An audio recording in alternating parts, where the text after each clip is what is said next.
body rock. I wanna see your body rock. Eh, eh, eh.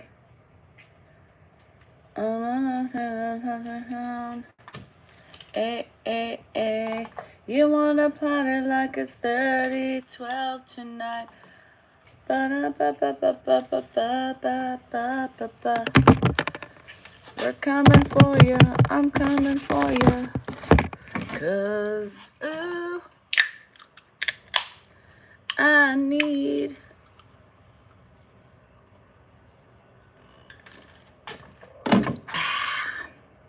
is a beauty and a beat. Gonna make my life complete. Hey, hey, hey. Hello. Good morning. How is thou? Thou art lazy today. I am lazy today. I don't want to do this today. Oh, mommy. Mama. Mama. Mommy. I just want to magically snap my fingers and be done. Can somebody help me with that? No? I tried. I don't want to run. I don't want to. As of right now, I just want to be lazy. But then I can't be lazy because then I'll be sad, that I'm lazy. And then I'll be mad because I was too lazy and I'm behind schedule. So see, it never works out for me. Good morning. Happy Friday for those of you who work. It's the weekend and you get to party hardy. You get to party like it's, I don't know. We too old to party like it was 1999, so forget that shit. Who the heck can party anymore like that? Anybody my age can party like that?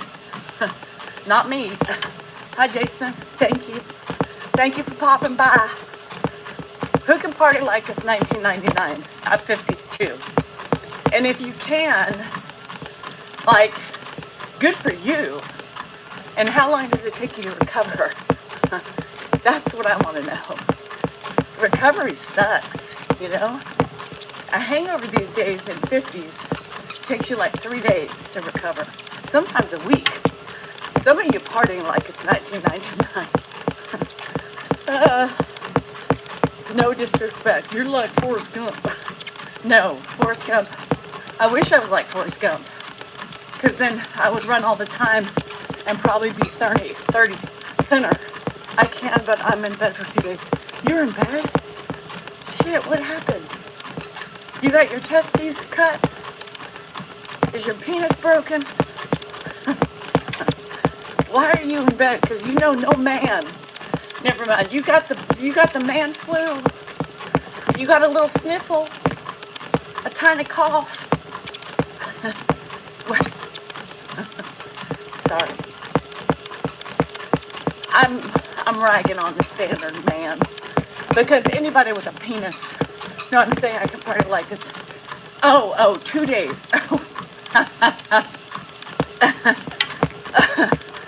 Oh. Bad read this morning, Jason. I apologize. 2 beds only? 2 beds.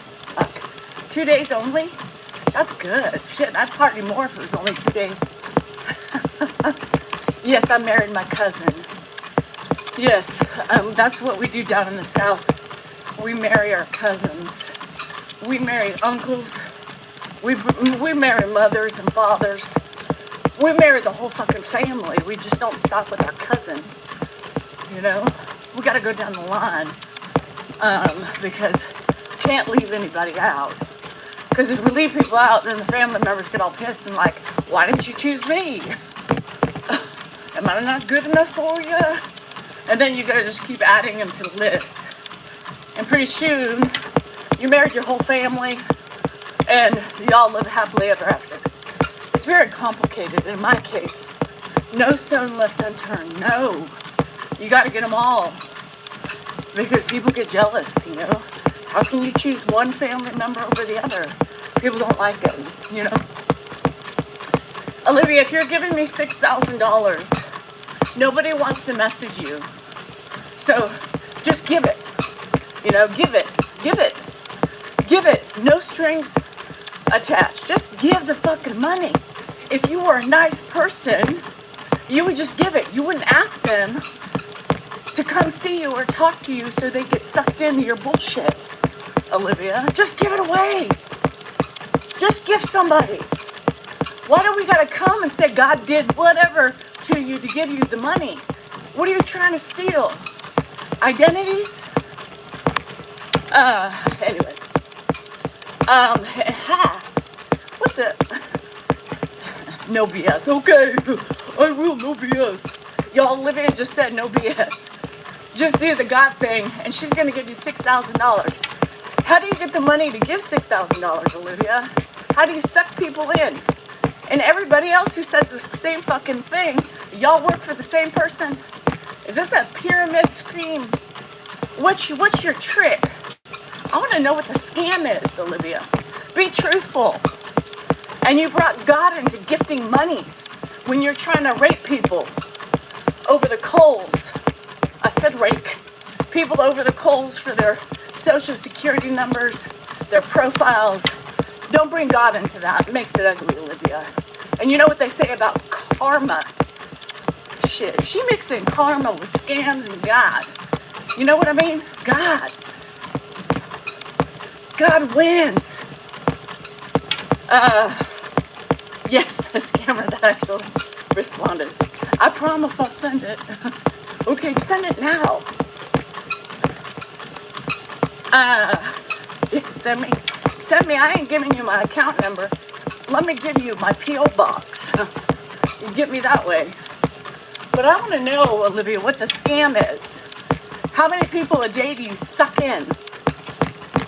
And how? What? I need to know so I can warn people. And the thing is people that fucking stupid, you know. Venmo and Linktree. Yes. My Venmo, my Cash App, all that is available for you, girl. If you believe in God and you want to give miracles, honey, you should just give it. Don't ask for messages. The message has already been given.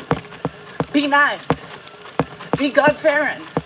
And you too will seek rewards because I'm just a kind soul who wants to help people out. But no, you ain't like that, are you? No, you want to scam people. I lost my watch. I'm stuck. My neighbor thought I was a small. I ain't no small, bitches. I'm a medium. It made me lose my watch. How did you lose? Anyway. Lately, help her out on the sweatshirt. Yeah. That's what I feel like. Lately! What? Motherfucker. What's happening? I can't read. My thing's paused. Fuck it. How do I unpause it? Workout. I'll work it out. If it isn't the Dingbat Express. Yes, Glitch. Welcome back, Dingbat. You know, if you're calling names, you must be that person. The Dingbat is here. Glitch, once again, showing up to send his support. Dingbat Express. We call the trolls the Dingbat Expresses, Glitch. Don't you know it? Because the Dingbat keeps coming up. The Dingbats keep coming. Because they can't stay away. So, thank you for giving me views. And fucking up my algorithm.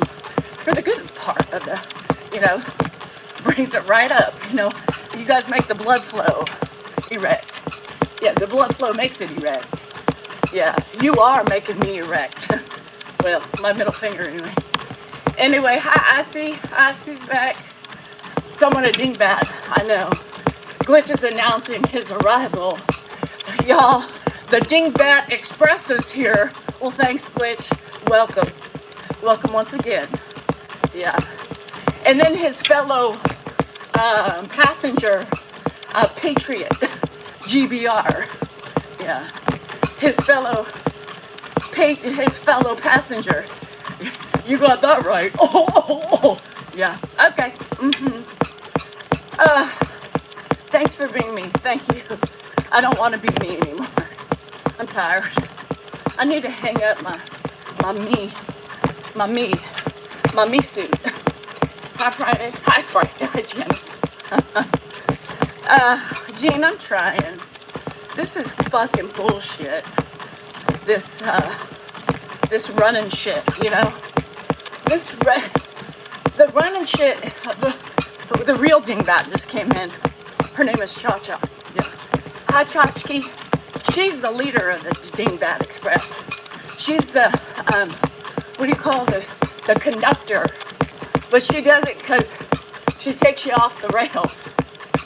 Yeah, she knocks you down into the ditch. She takes you to the train station. You found me scrolling? Oh, hi, Cha-Cha. My name is Danielle Rachel Behar, and I am a creator and an influencer and an auntie and a mom. And I come and I spread my wisdom, my wealth of knowledge, and my relationship woes. And for some reason I have a following. So she is the conductor of that bus. I can't say that, but yes, she is. And what she does is she drops the dingbats off where they belong. She is the bus driver of the specialty bus of dingbats. Well, shit. Wisdom question mark. Oh, here comes the passive aggressive comments. Yes, wisdom. Exclamation mark. Mrs. Vintage. Wisdom, exclamation mark, exclamation mark, exclamation mark. All you haters here just watching this beauty on the treadmill, spreading everything, and y'all have something to say, but yet you're here. It's funny. It's funny y'all be so jealous of this woman who is married to Dan. I know that's a good one. Whose hair is falling out, is in perimenopausal hell, literally is a work slave in her house and everything else. Now is the chef of the slop that I make, the Edward. Love all this. It is pretty good for 52. I can show you. You know, Pumpkin's now doing OF. And you know who Pumpkin is? Well, if you do, then you know. If you don't, well, ketchup, mustard. Pumpkin is now doing OF. She's making $15,000 a day. Yo, what am I doing wrong? $15,000 a day. Her highest paid day. $15,000. Yo! I don't even know if the labia are out. But she's showing something that people are paying for. I need to know what her pie chart is. I didn't mean pie chart. I want to know what her a la carte menu costs. I want to know how much so, you know what I mean? You want to take my place? Gina wants to take my place. You know, not the pie chart. Is she showing pie? Has anybody paid to see her pie? I'm curious because I need to know if she's showing it all or if she's just doing provocative poses. Oh, the haters, yes. No, ma'am. Gina knows better. No, ma'am. I don't want your shit. Fuck that. You went to... I think somebody needs to... I need somebody to do some investigation. I need somebody to go to Pumpkin's OF and take the plunge and help us. I need to know what she be selling. So someone needs to take one to the team, or the team. Look up Pumpkin. Does she have a menu of costs? I need to see what I'm working with here. I may need to extend my services. You know what I mean? Shit. I think we're all missing something here. What's my flavor? What's my favorite pie flavor? banana pie. You think she boinks? I don't know if she boinks. How can you boink on mine? Oh, you mean showing the boinking? No, yes, for Mama June. Who's taking one for the team? Ice Man, you like to boink. You like to look. I need you to spend some money and investigate for us and get back to us, okay?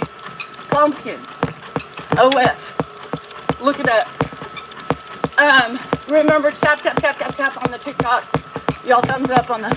I try everything Norma Jean. Here's the thing about your body. It's going to do what it wants to do whether or not you inject yourself with peptides, vitamins, and all the things, right? Perimenopausal strips you shit. Strips your body, strips your soul of all the nutrients. So I've learned over the years that it doesn't matter what you take, what you put on, it's all going to do what it wants to do.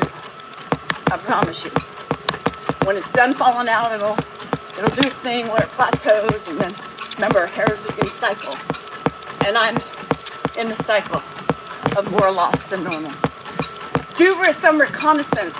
That's a big word, Nate. This early in the morning, reconnaissance. Shit. We're using some bungle in the jungle. It's a mighty big jungle, too. The jungle. And then Cindy asked how Muffin is.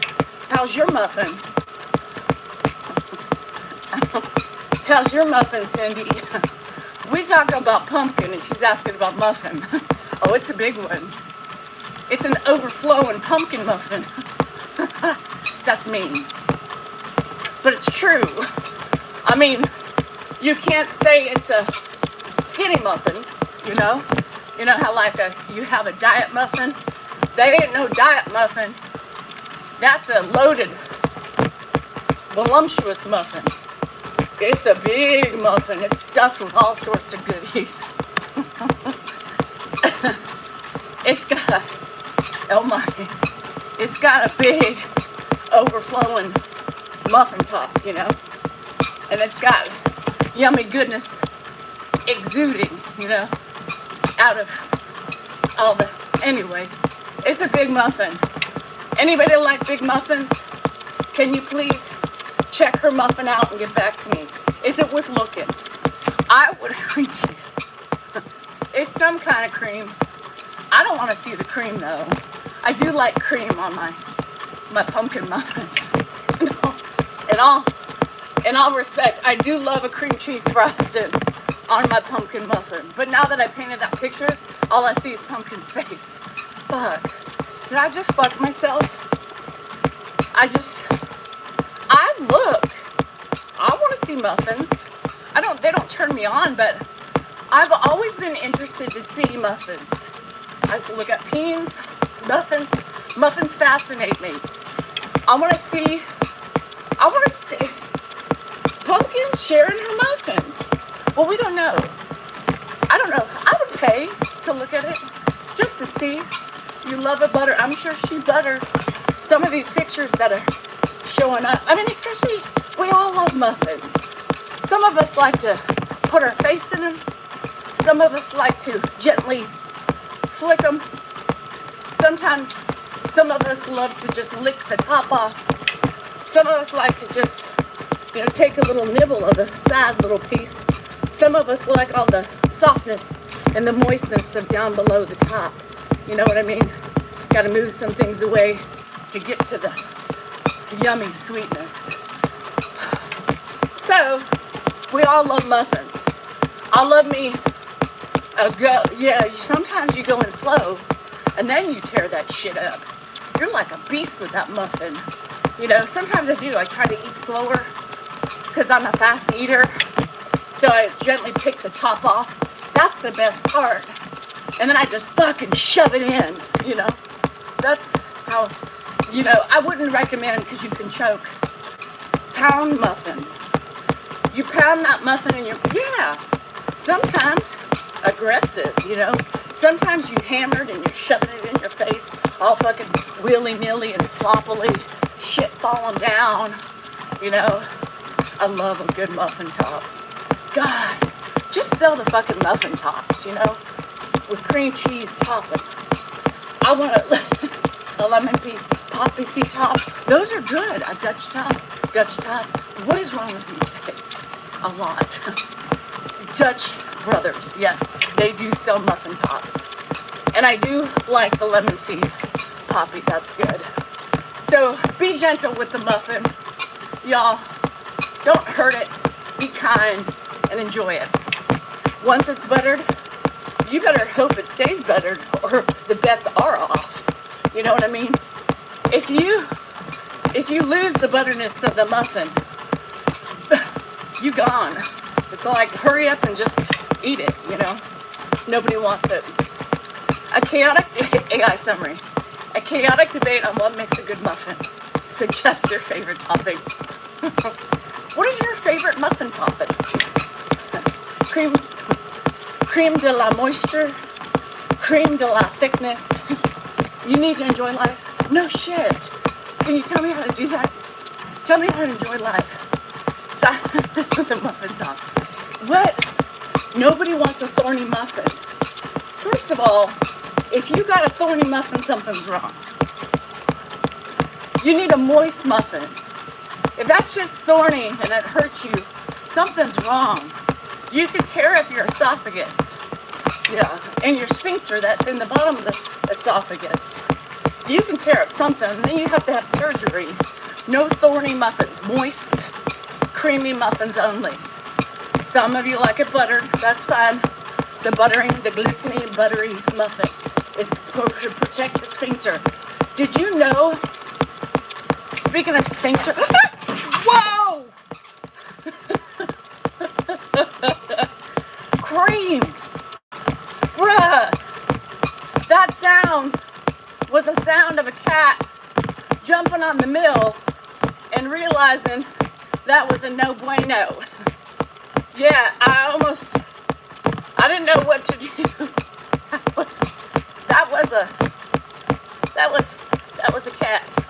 The cat was trying to run with me. Mucosa. Mucosa. The skin on your lips is mucosa, and it's the same in your ass. You're welcome, poops. Your asshole and your lips have the same skin. Mucosa. So, hi, Indy. Yes, so just so you know, when you say to kiss your ass, it's the same fucking shit. The cat is Mexican. What does a Mexican cat have to do with a treadmill? What the hell? What the hell? What the hell? Only Mexican cats jump on treadmills and try to kill mucosa. Mucosa, lips and ass, same skin. So if you're moisturizing your lips, moisturize your ass. Because if these are chapped, so is your ass. I don't know. No? Okay. I'm trying here. My cat almost gave me a heart attack. No, I know. I didn't know until I looked at Insta. I'm scrolling today. I was done. Sounds delicious. Honey, can I give you a kiss? No. Not on those lips, baby. Your lips on your bum. You know, I learned today from some crazy woman on Facebook and TikTok and all that it's the same lip skin. Open up, baby. Give me a kiss. Me too. Mucosa. Remember that. I hope that's the word. You can fact check me because I would too. I gotta go pee-pee. My heart's still thumping. No, you don't have two lips. We have two lips. But the lips on the front side are not the same skin. You're not following, I see. The butthole, the butt, you know, when you spread the cheeks and you see it's the same lips as this. You know how they're puckered? That's like that. Hold on. I'll be right back. I see you're not following. I didn't say labia. I said bumhole. Mucosa.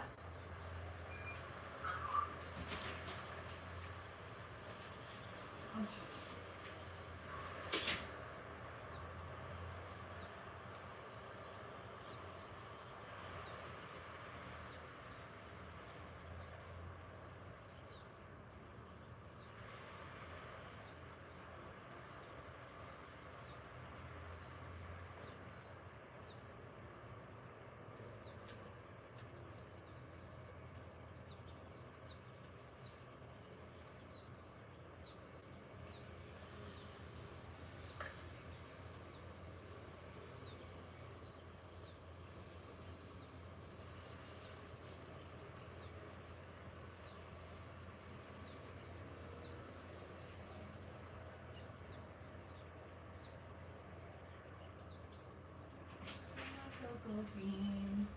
You are my sweet cokes, my cocoa moco.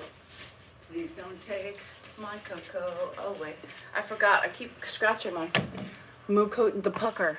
Same. The pucker. I forgot I put pimple strips on my face. I gotta tell you, I haven't even ran 2 miles yet. Were you peeing from your muffin? I was.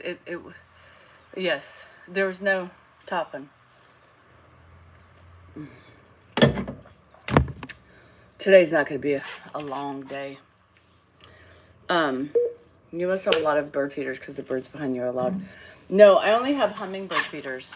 I have cats, so I don't like to bring prey to the house on purpose. Although I still not have found the body of the said bird feathers all over my house.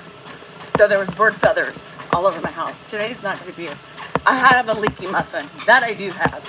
That is true. Leaky muffin. Leaky muffins are us. Today sucks. I've ran 4 miles for the last several days, so my body's like, bitch, you need some work. I've never seen a cat catch a hummingbird. No, me neither. Well, because the hummingbird's feeders should be high to the ground. How do I feel today? Tired. My body feels tired. Not that I've been running a lot.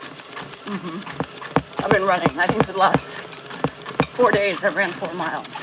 And I feel it. I'm like, I've had to have been running for 2 miles already. Nope. That's how you know your body's like, hi Galaxy. What's up? You had sour dumplings. You had herring. You had sour herring. I know you did. Don't lie. Poutine.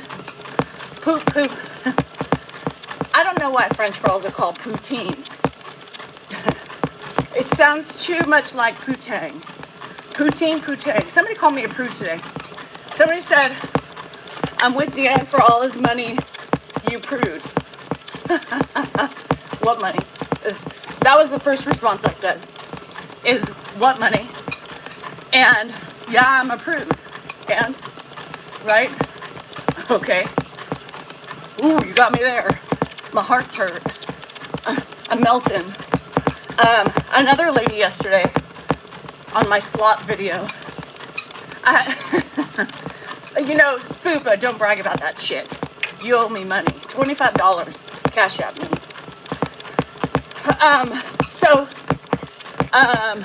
Are prudes gold diggers? No. I think that would be the hoe. The hoe would be the gold digger, I think. So some woman went off on me in yesterday's video on Instagram. And she's like, oh, you think, you're doing something good. You wouldn't even eat the shit that you're putting before him. Why don't you give him some mashed potatoes and gravy? Why don't you give him some, whatever, some fucking, I'm just going to give him mashed potatoes and gravy? Like, he needs protein. He needs vegetables. I put in time every day to concoct his slop, right? I always make sure there's a protein in it. I make it time of day, like, breakfast is breakfast. So there's different things in breakfast and I would put in lunch and dinner.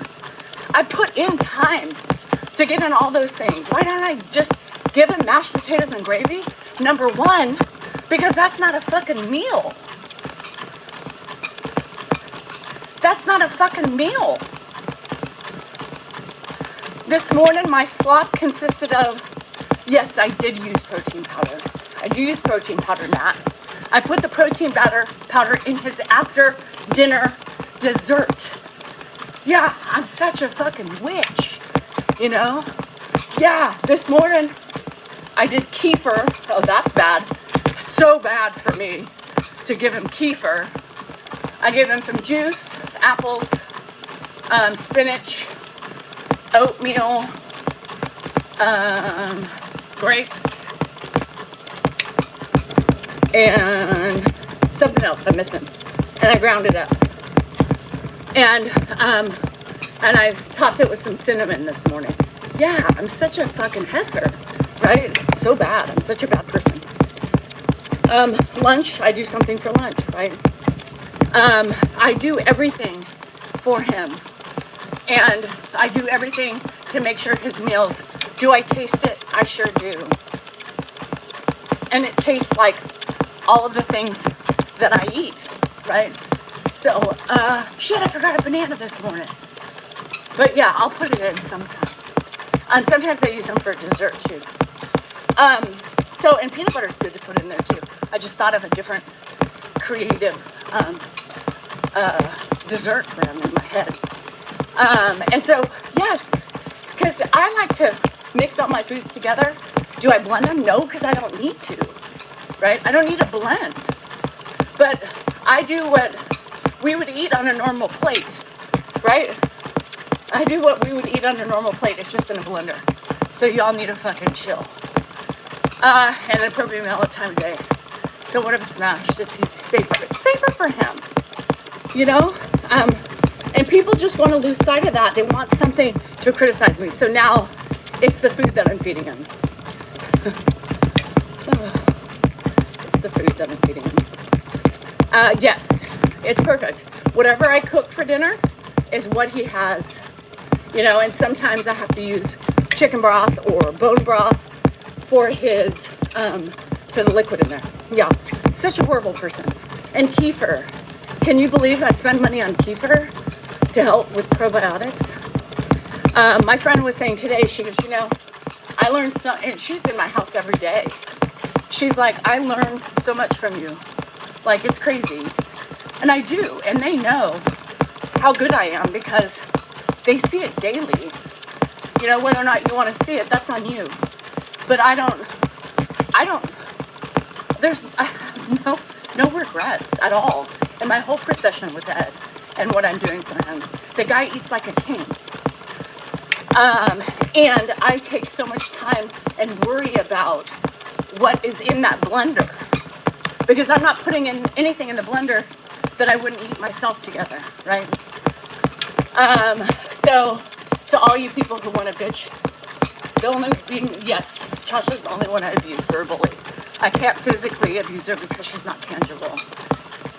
So if you're going to bitch about my slop, go to Dan's page and I'll help you there. It goes to make a turd, yes.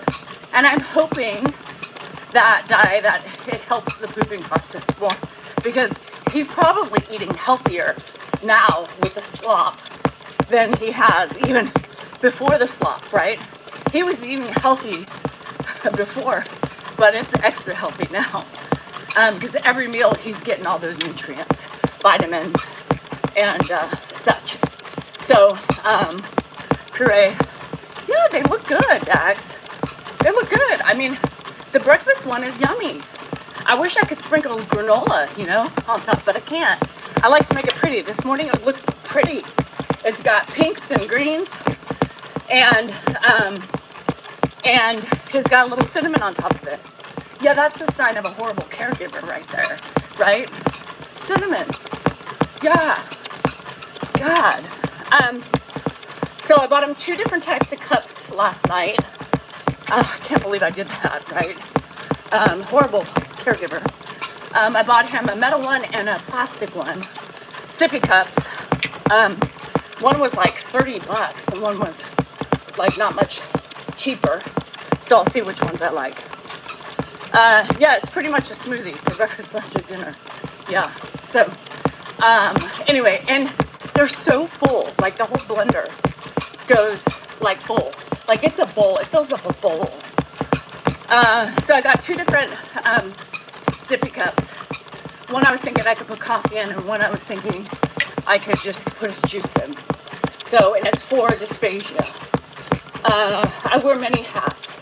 Yes, I wear many hats, Tracy, and I don't succeed at every one every day, but I still need to get my taxes done.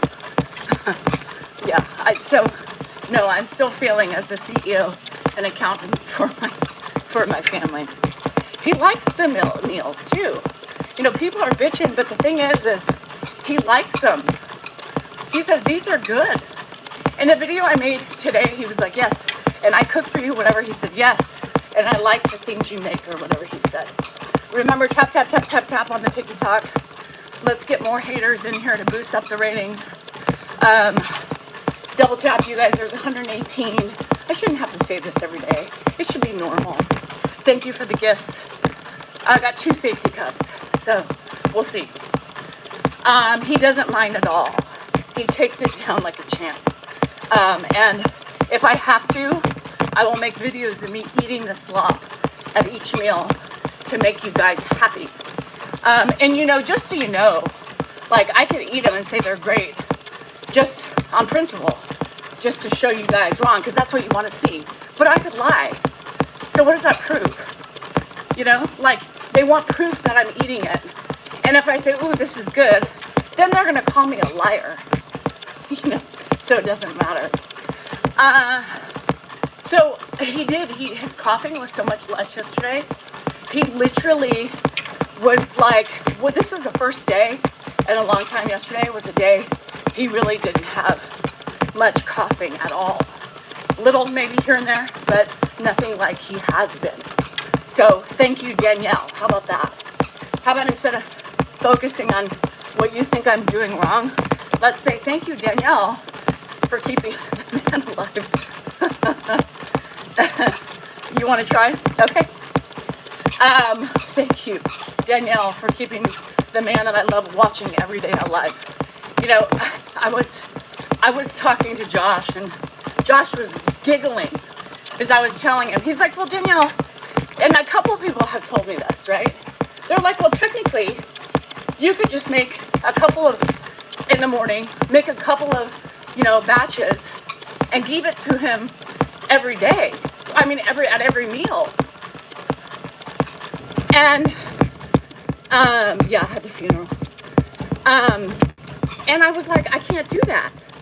You know, because they're like, it would be less work for you. And I can't do that. Josh is like, why?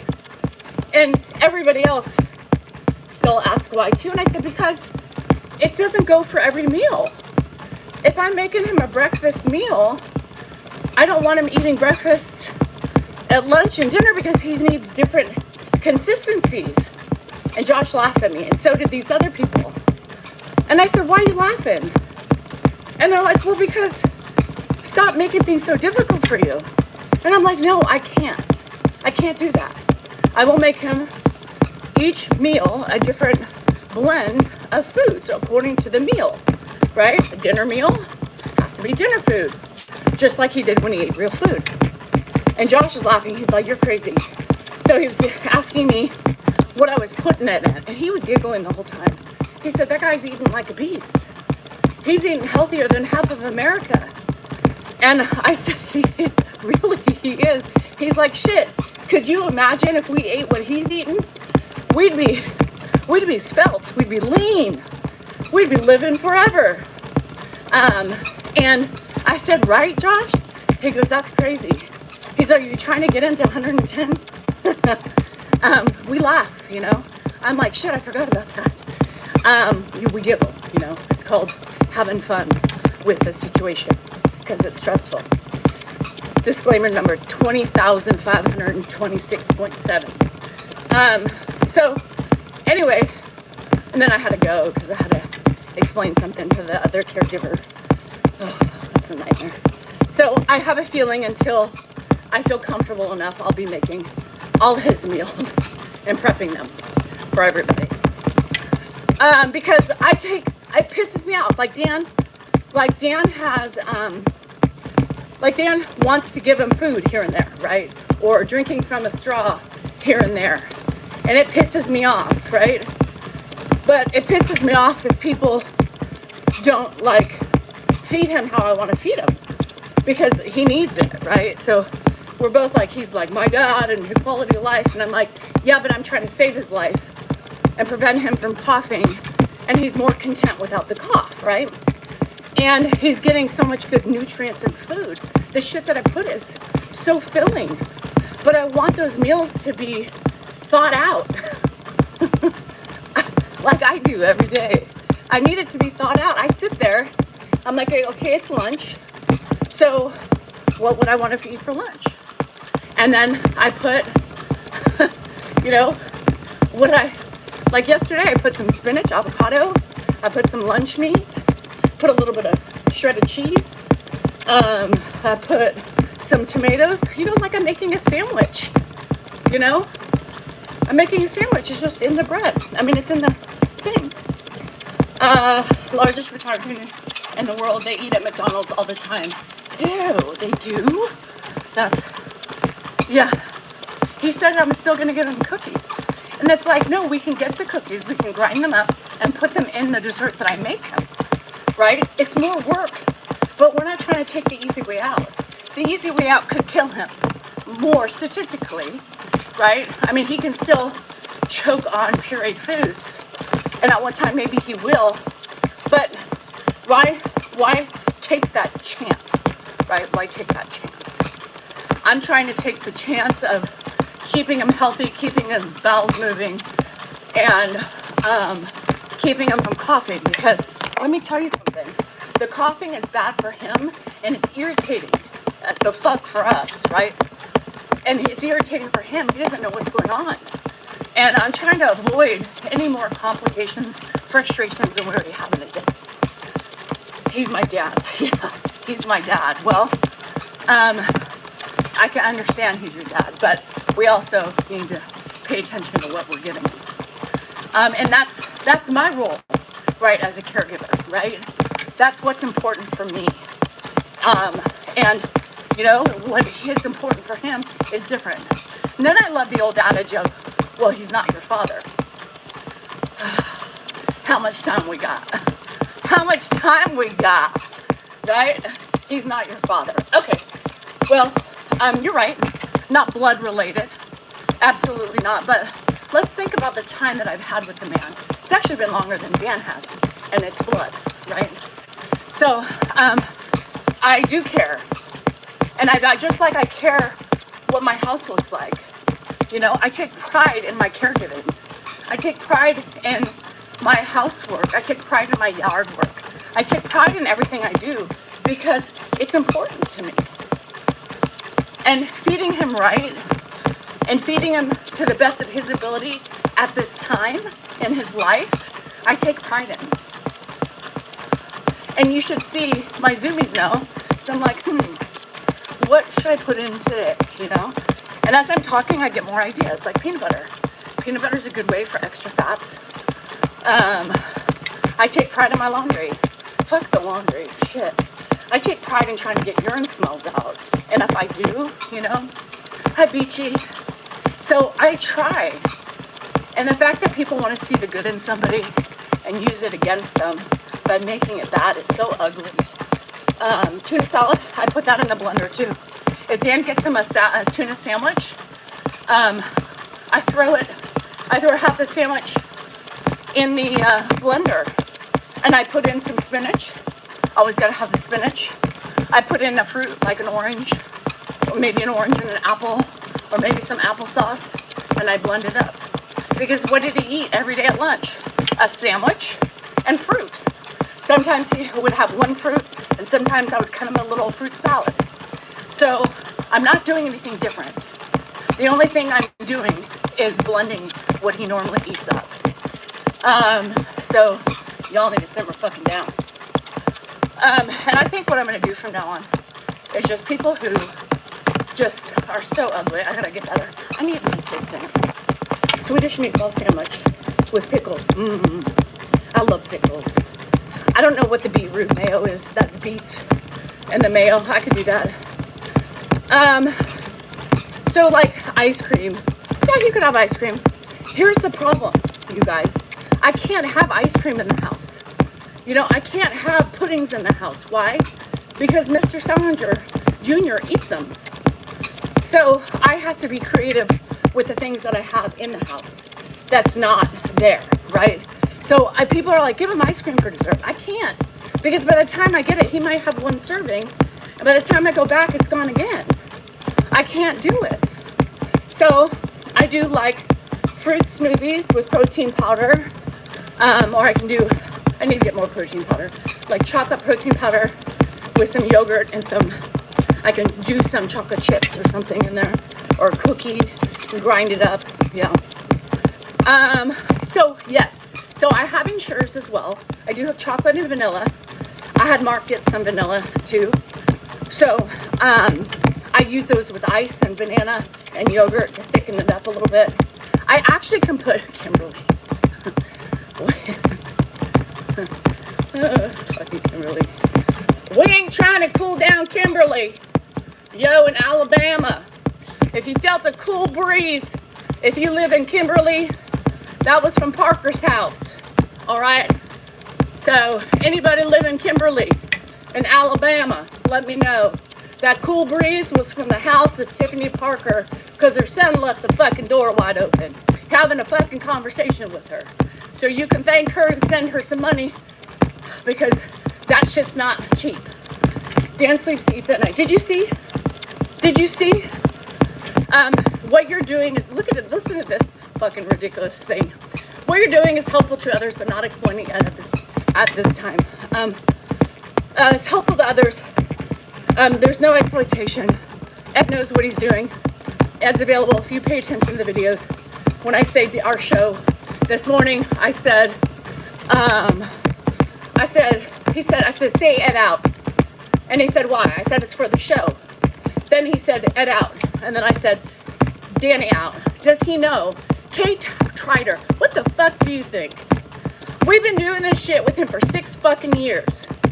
And if you've been along that long, you would know that he knew about the fucking show. We called it the Salinger Show. Does that ring a fucking bell? He's watched many fucking shows with his son doing interviews with news stations and all that stuff.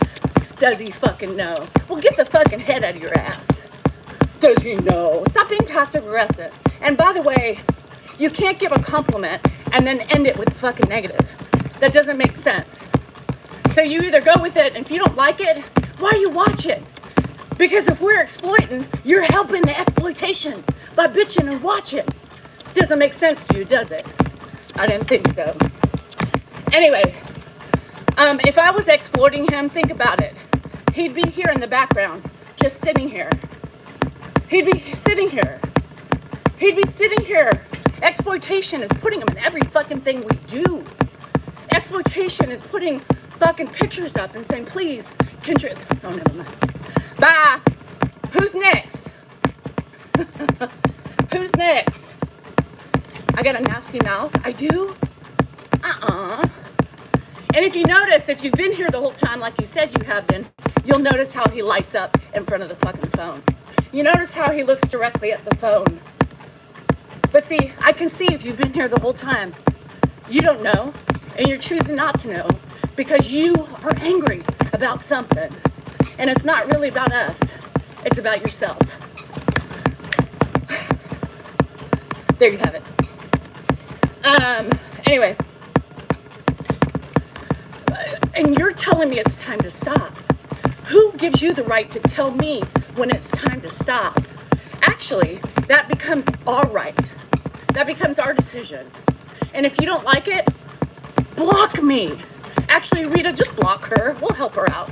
She doesn't like the exploitation. Just get rid of her. Bye. See you on Dan's channel. That's what I don't get. You know, when people bitch at you and they don't enjoy it and they want to attack you, right, for exploiting them, but you keep coming back and watching, well, what are you doing? What are you doing?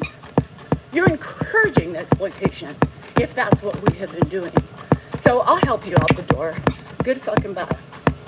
Hello from Woodland. I passed by Woodland yesterday. I had to go to Dixon yesterday for my best friend's dad's funeral. I appreciate that, Tracy. I hope we can help you in any way possible. Whether it's me exercising, it's me and my relationship woes, my counseling adventures, seeing Ed occasionally, and the bond that we are sharing together at his end of life. I hope it does something for you. Ed is a gentle beast now. And if anybody knows anything about him, he would be so happy, right, in what we've done with him and the world. He'd be so proud of his son. He would be so happy that I have this community to sit and to talk and to have fun and joke and vent and release. If you know anything about Ed, you would never use the word exploitation. If you know anything about what exploitation really is, you wouldn't use that, right? We don't show him all the time. You know, he doesn't have a phone in his face like some of you think, because you see a video that could be anywhere from 1 to 3 minutes. We don't follow him around every day with a video camera. We don't get clips all day long. My clip is typically 1 clip a day. My clip that you get, that you see, is literally the clip I take. There's no redos on my shit. There's no redos. Whatever I get, and I post it. Because that's just, I don't have time, you know? I don't have time to sit and try to get the perfect clip, or, you know, whatever. I know that our time is now before dinner, because that's when I start settling down, and he's settled and ready to eat. He is proud. He is so proud of us. And the money, the exploitative money that we get from him, pays his bills too. Pays his bills too. He's told us, yes. And if you've been around a long time, you know how many times he told me that one live, and he said, I didn't do anything. I opened the doors for you. The rest is you. The rest is you. You've done it. And in every conversation we have you noticed he says, your people. Your people come to you and you go to your people. You notice he says that? How many of you are picking up on that? What does he mean? He means my family. He means social media. He knows what I'm doing. Because when I do a video, I tell him this is for our show. This is for our Ed show. And then he just goes along with it. He loves it. Your people. You're good to your people. He means family and everything else. He knows. He knows. And he wouldn't have it any other way. Right? He reads the comments. You know, little bits of Ed are there all the time. The real Ed. The working brain Ed, you know? And that's what keeps us going. When that starts going, right, then it'll be time to not show him. When he loses that completely, then it will be time not showing. We don't show him. Like last night, for 30 minutes, he was having a conversation at the table, right? And she said they were sicky. Oh, shit. Oh, yeah, that's funny. And, you know, Dan made us dance, and he said, do not video that. I think I did a little clip one time to show you guys what sundowning, his sundowning at night looks like. And Dan said, I don't like that. Don't do that again. So I don't do it, right? So Dan feels that that's just showing way too much that he's comfortable with. So I don't do it anymore, right? There's things that Dan doesn't like to show, and we don't show it. We don't show it because Dan, ultimately, I give him the control on that. I didn't see anything bad with the little clip I shared. He didn't like it, right? So then I have to respect his wishes. But I could have shown you for 30 minutes what 30 minutes of sundowning looks like for Ed at night when he's sitting at the table. And just to tell you, he hasn't done that in like a weird like couple days, and that's weird when he doesn't do that. So last night I was like, God damn, my zoomies are like, man, he's talking, you know, and he was. And it's interesting because he has full-on conversations. And I think it's more interesting, especially for the people who are going through it. They want to see that their person's normal. But it happens. So I just let it go, Amanda. You know, I just let it go. He just talks. And it's funny because it's become a joke because he'll talk to me too, but he's not talking to me, the person in the physical room. So my friend's like, Danielle, which Danielle is he talking to? The right side Danielle or the left side Danielle? Left side is me. The right side is his friends to the right. Yeah, to the right. It's his right. I'm on the left. Hi, Michelle. I'm like, no, he ain't included me in this conversation. I mean, he is, but he isn't, you know. So, you know, you have fun with it. So this relationship that Ed and I have had has not always been this way, right?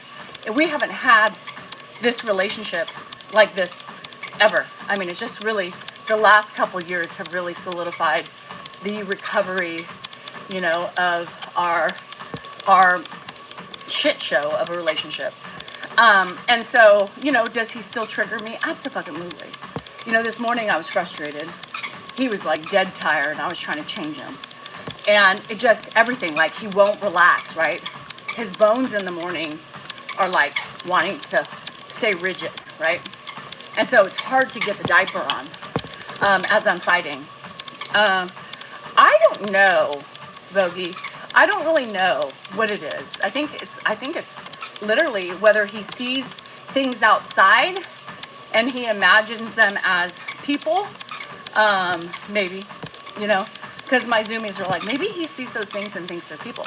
And then all of a sudden he's like, oh, there's Dan. I wonder where he's going. And then I was like, oh, shit.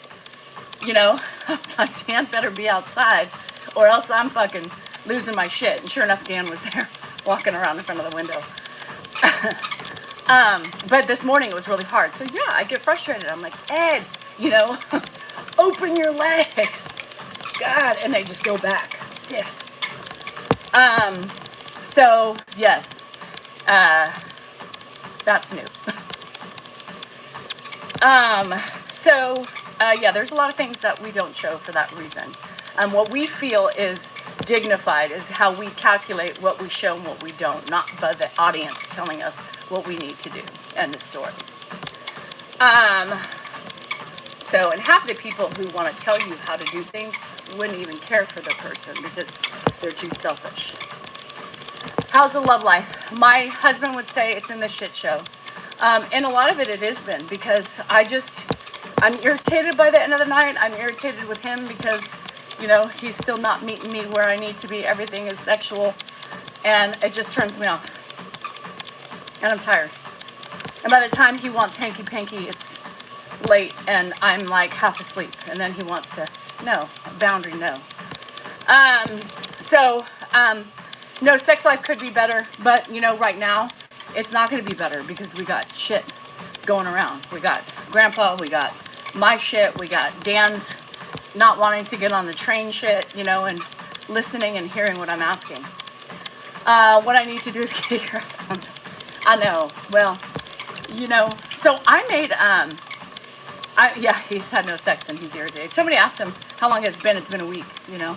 Yeah, so sorry. We have counseling today at 11. I've already planned the date night tonight because I'm tired of him saying, what are we doing? You know, taking no initiative to plan it and do something out of the norm. So because I need my nails done and my toes done, we're going to get pedicures. we're going to get pedicures. And then we'll pick something to eat because I don't want to go sit at a bar. My nanny just died. Oh no. While talking to dead people, she yelled, I'm not going any fucking where without Roosevelt. Aww. So, yeah, I'm just tired of that too. You know, I'm just tired of, you know, always going someplace and sitting on a bar and waiting for a happy hour to be over with, you know. And then we go home. So, we're going to get pedicures. And I made the appointment this morning. And I need my nails done. And then we can go and he can have a beer or two somewhere along the way home. So, and you know, as women, we hate doing that, right? So aggravated, Jen, you know? No thank yous, no nothing. Like, my life just got more constipated. I am constipated, but my life just got more complicated because of the pureeing and thinking and making sure, like yesterday, you know, Dan, if you noticed on the live, the other night, Dan's like, well, how much water has he drank today? Well, I don't know. I did know because I'm the only one fucking doing it. So it's like, you know, don't be aggressive with me. Like, if you want to monitor his water, then get involved, you know? It just makes me angry. Like yesterday, same thing. I'm the one, like I had to explain to the caregiver, you guys can't sit on that.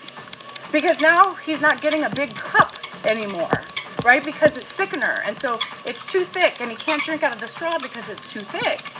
And so you give him little pieces, little bits at a time, and then when he's done, you got to fill it up again, right? And people just aren't getting it.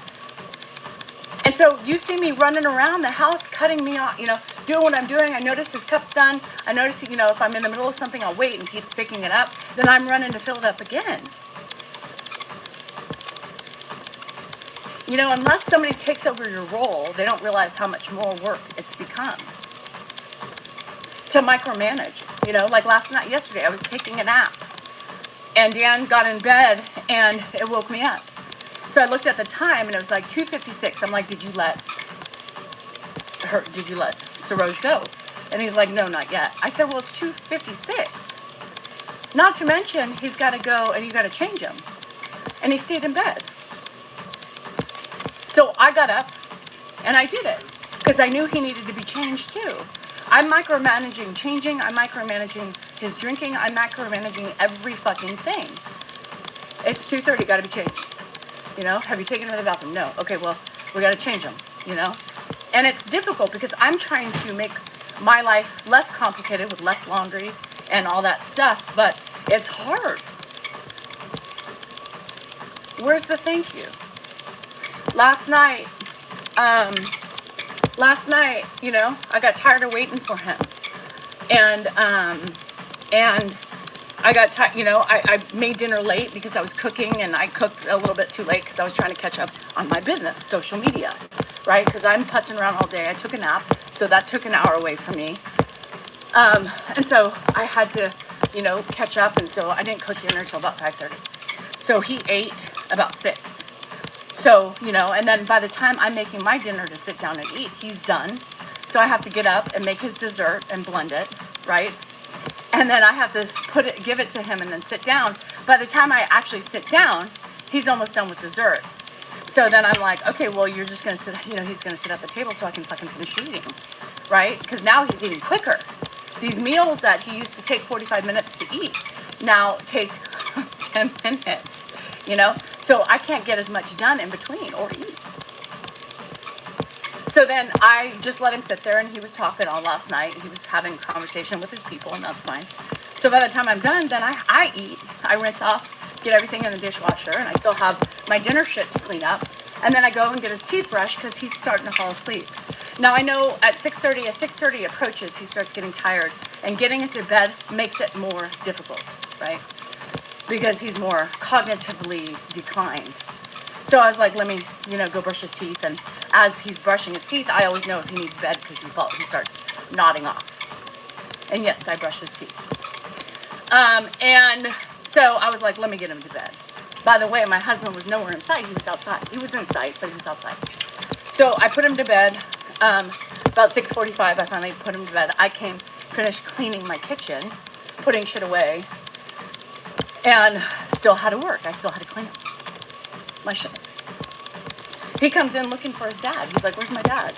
I said, what do you mean, where's? Look at the time. Oh, he's in bed?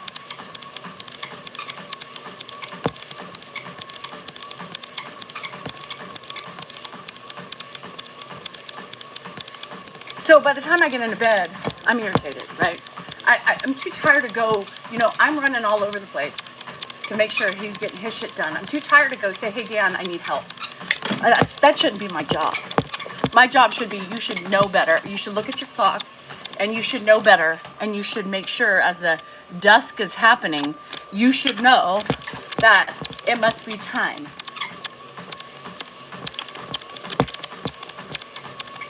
I'm not running around to ask you to help. So I'll just do it. Unless he's inside and he crosses me and I'm like, you get your dad. But I was in the middle and I just wanted to get him to bed, and so that way I can relax. So yes, by the time I get in bed at night, I'm a little triggered. And then happy hands starts coming. I'm like, yeah, no, I'm good. I'm tired. No.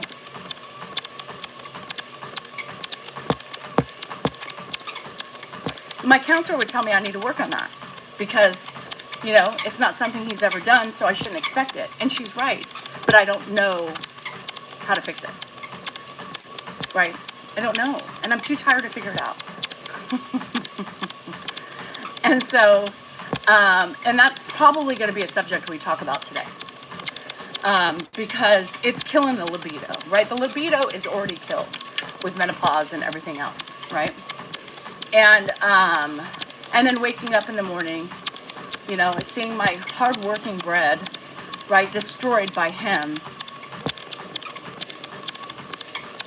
I mean, it takes me 3 days to do that bread, you know, and to take off the top of my bread, that's another trigger. And that shit's, you know, and he called me yesterday because he was looking for something. And this is the day of snowballs, right? I can't help how my body reacts.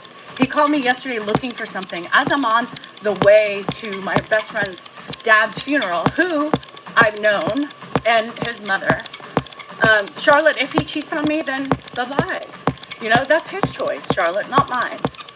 If he doesn't get any and he cheats on me, that's a him problem, not a me problem. And then if that happens, then he's gonna walk out the door. So that's okay. He also needs to be, we say things like, till death do us part, in sickness and in health. Yeah, there you have it. And what I have put up with and healed from in our marriage, he owes me a little blip in the last 29 years. And I'm done. I'm also learning how to set boundaries, and I'm learning what's important for me, right? And if I can't get the things that are important for me, then he's not going to get the things that he's important to him. And that's just the way it is, right? That's just the way it is. And, you know, women sometimes, or men, just like us, are stuck in repetitive reactions of, you know, are just years together, right? And you know, we become this just sexual beast for them. It's like they don't really talk to us, but when they're ready to have sex, it becomes groping and, you know, let's do it, and, you know, let's, you know, whatever. And it's like, at this point, we're like trying to fix ourselves and to, like, you know, set our boundaries, and we're just like, what? Like, hello? Like, you know, you don't, but, and I tried to explain it to him. He called me yesterday on the way to my best friend's funeral. Not her dad, her parents. And it was cool because her dad just passed, but her mom passed like less than 10 years ago. So they're going to be both put in the military funeral. First time I've ever been to one, so it was pretty cool. So I wanted to see her as well, her mother. So they're both being placed in the wall together. Whatever it's called. I don't know what those walls are, but anyway. So I felt it was really important for me to go to that. Not the after, you know, the celebration of life or whatever. And because my life has gotten really crazy, whatever. So she was like, whatever you want to do. But it took an hour to get there. It was far. And he calls me because he can't find something. So out of frustration, he calls me. And I'm like, look, I can't help you right now. I don't know. You know, so all right, bye. Then like 5 minutes later, so I'm stressed, right? Right? These are the things women, we take in. So that started the day. And then he sends me a text, and I was on a member live on YouTube. And then he texts me, just fucking great, just fucking great. And I'm like, what the hell? You know what I mean? Like, what the hell? Like, how does he not see, like, adding that pressure for me makes me, well, number one, feel bad because I can't find it. Scared that I'm just going to be blamed for it, you know, because that's the past of things, right? So I was irritated. So then he fucking started my day off shitty. And it was already shitty because I had to watch my friend and her family, who I'm really close to, be sad and have to bury their parents and grandparents. So I texted him and I said, you know, that's really shitty. I said, what you did to me was really crappy. You know, I'm traveling. You know, I can't help you. Maybe I could. So one phone call would have been great. Hey, have you seen my thing? No. Okay. Ugh, great. You know, that type of thing. Fine. You didn't need to follow it up. And I said, you know, I'm going to a funeral for my best friend and her family. Thank you for adding more stress to my morning. Right? And then he texts back and he's like, well, it's not a big deal. I just sent them to another notary. Right? It's not a big deal to you, but you just put that shit on me. And now I can't get over it. right? I got it for you, bitch. And so, you know, it pisses me off, you know, because it's like, you didn't have, and no sorry, no recognition, just like, oh, it's no big deal. I sent him to another notary. Just relax, it's fine. But it's not fine, because now I'm angry and I'm triggered. You know, and then he goes about his day because he's done, right? And then, you know, my own shit, right, that I'm dealing with, my frustrations with things, other things that I don't want to talk about. But, you know, and then at night when I'm again frustrated. So, yeah, that shit affects the Putinanny, you know? And, well, that's it. That's it. So does his dad necessarily affect us? No. Sometimes, you know, but behaviors affect us. Behaviors affect us, right? I think most women would say that. Behaviors affect us because we can't get over everything as easily as men can. And, you know, an apology, recognition, and that's what we're working on. We're working on those things with him and just trying to be like, okay, that was bad. You know, recognition goes a long way, even when you're frustrated. He's ADHD. You know, he's going to be impulsive like that. But if you can recognize and say, okay, that was, I'm sorry. That was bad, and I didn't mean to do that to you. Those types of things, you know what I mean? That's how they meet us, and that's how they make things better. That's how they make things better. Or instead of groping and just waiting, you know, just tell your wife she's beautiful. Tell your wife, thank you so much. I see what you're doing for my husband, for my dad. You know, what can I do to help you? Let me learn how you make this stuff so that way you cannot have the pressure of doing it. How about that?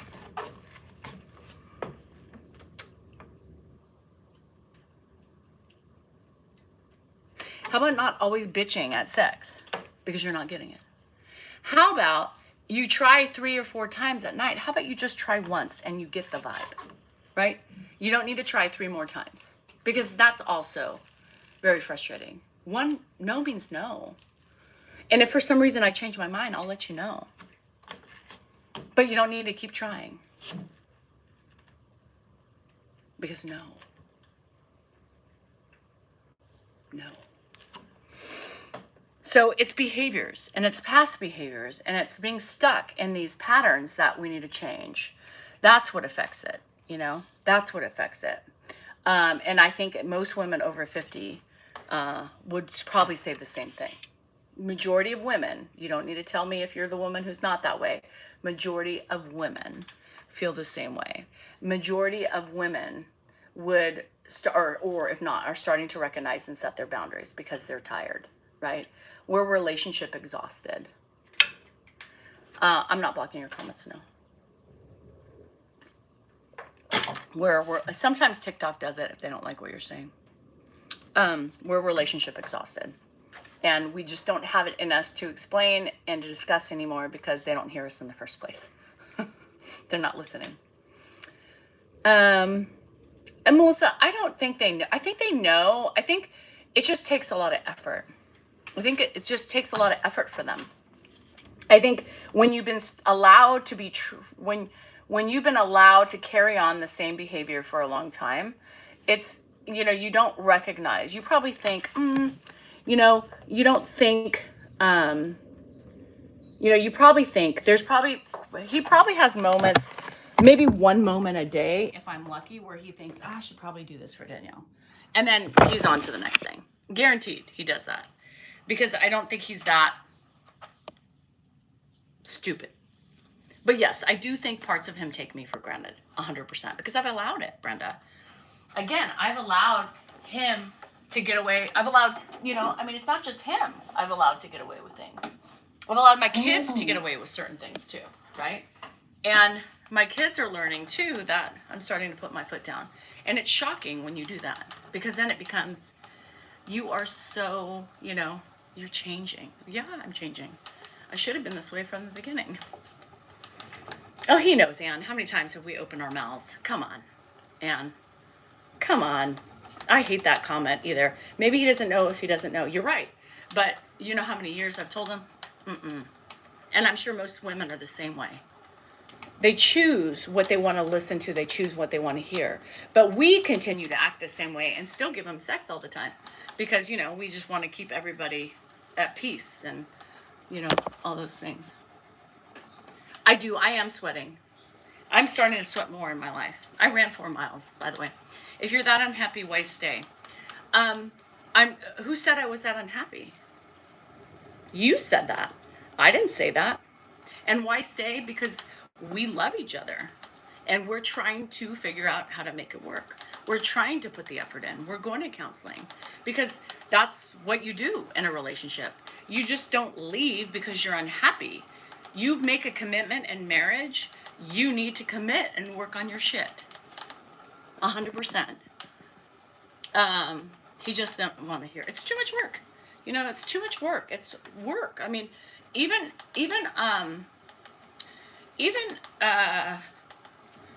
if you, let me see, how do I phrase this? ADHD is an excuse because he's unmedicated, Alina. And a lot of people who have ADHD will tell you it's really hard, right? Yes, and a lot of people these days don't fight, they run, right? He needs to find a better woman. Maybe it is. Maybe I'm the problem. But Momac, I don't think so. So it's hard to change. Like, I've been in counseling for 27 weeks. One of those weeks was with Dan this week. This week will be 28 weeks with Dan because we're going, and I'm going to talk about these things in counseling. And I think it's important to talk, you know, it gets complicated because Dan doesn't like to share everything. And I think it's great because there's other people who are going through the same things I'm going through. And unfortunately, if Dan wasn't a public eye person, you wouldn't know. It'd just be like any other husband. But because Dan's in the public eye, it makes it a little bit more complicated. But I don't feel like, I don't feel like it's an embarrassment or anything. It's just we all have faults and we all need to work on them. I'm trying to work on my shit too. I'm trying to set my boundaries, and I'm trying to do what's right for me, for my healing, right? I've taken great strides to work on myself. I'm not drinking alcohol anymore. I found the right med. I'm trying to, deal with all the unpacking that I think I've done a really great job of. And I think things are becoming more clearer. And in that process, I'm also setting boundaries, right? And boundaries are very important, especially in your path of healing, right? Alcohol for me would just get in the way, and I'm not ready to, even though I say I want to. I do want to, but I know deep down inside, like, I'm still not ready to yet, and I need to be a little bit more ahead in my healing, especially with my husband. There's a lot of times that I've noticed when I'm really triggered with him, I want wine. I'm starting to like make the, I'm trying to make the comparisons, right? Of like when I get those cravings more, and it's crazy. When you start watching and seeing when you get those cravings more, it's very eye-opening. Very eye-opening. And so, which shows me I'm not mature enough to have any alcohol yet. Mentally mature enough to have any alcohol yet, because of how and when I want to use it. And it's very triggering, and there's certain aspects when it becomes, okay, I need this for X, Y, and Z, right? I think, and it's hard because I love it, but I'm not new. Why would I want an open marriage? We become unhinged, yet here you are watching it. My stress levels is always higher when my husband gets home from work. There's that too. Except my husband doesn't leave. So, I don't know who the fuck Beagle is, but I kind of heard, yeah, who wants an open marriage? I don't need sex. Sex to me is a connection on my emotional level, right? And emotionally, when I'm feeling drained and sad and broken, my sexual desire just goes, you know? And I could bet, and most of us, if we're being truthful to ourselves, um, our medications play a role, especially antidepressants. Um, and what else was I gonna say? Menopause, perimenopause plays a role. Fibromyalgia, pain, all those things play a role. Any illness play a role. So it's harder for us to get up the stamina for sex, because then that means we have to put aside our issues to open up. And yes, we should want to be pleasured too, right? Every woman punishes their men with sex, because when they don't listen, that's the only thing we use to punish. And I'm just going to say it because it's the truth. Women use sex as punishment because our men don't listen. And the only way we can get them to listen is with sex. And unfortunately, we deprive ourselves of those feelings because we're angry. And for those of you women who can put your anger aside and your frustrations aside, then you're good. Then good for you. But most women can't do that. Most women can't do that. Statistically, if you did research on that, it would show you that most women do. They just don't tell you they're doing it because they're afraid to get attacked by saying it. But that's the truth. Immature women do, of course, coming from a man.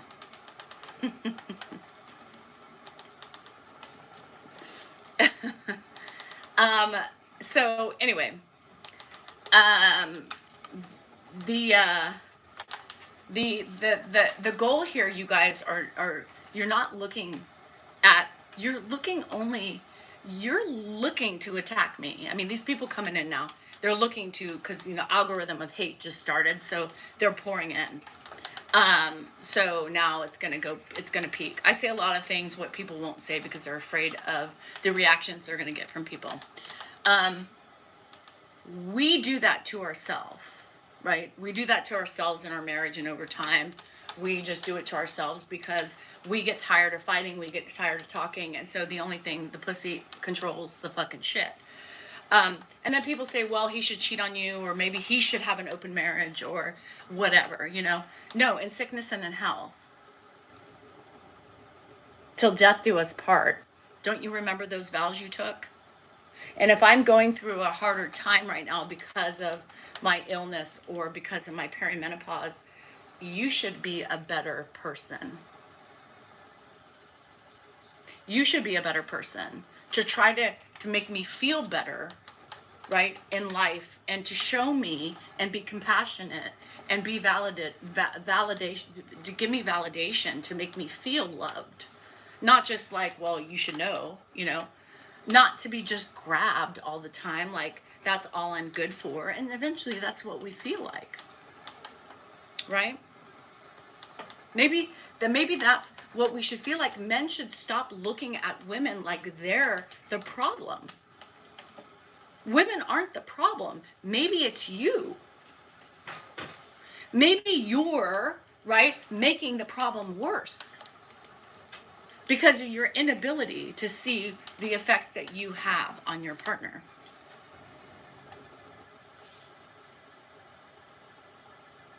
But like Kuhn, they're not wired like that. They just want to put it's like any fucking, extremist in the Republican Party or the Democratic Party. It's everybody else's fault but your own.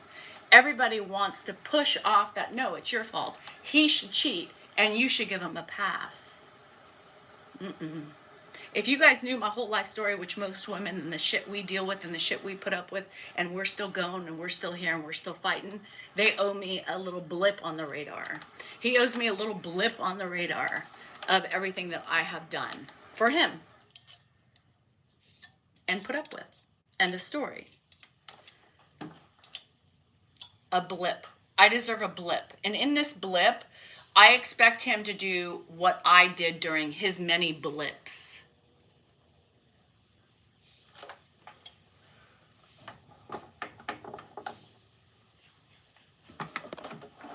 Blips.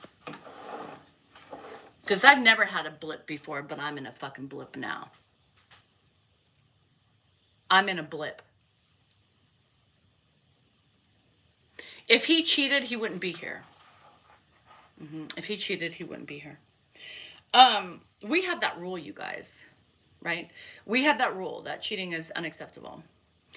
You're holding grudges on from the past. No, it's not grudges, story girl. And as a girl, you should stop throwing shade when you're probably just as tarnished and haggard from your relationship experiences. Girl, don't even come at me. Because guaranteed, if you're throwing that shade at me, your story is a lot worse than mine. Keep your head up, keep your chin out, and focus on yourself. A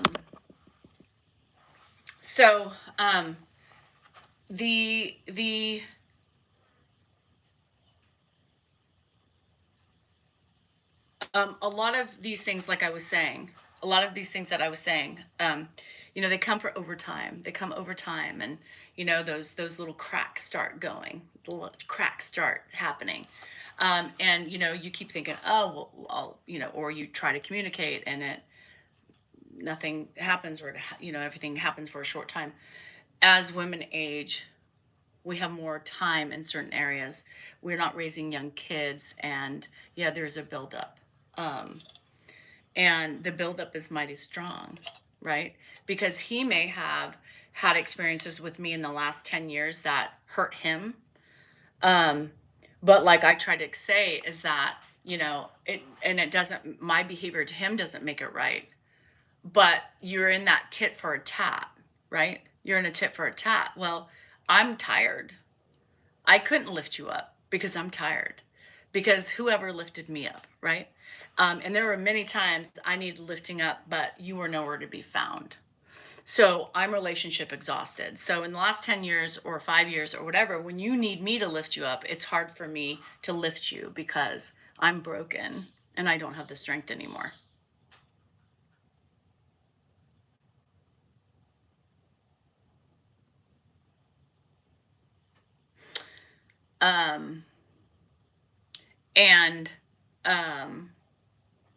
And right, like it's important at this point to fix those because like Dan said, she has a lot of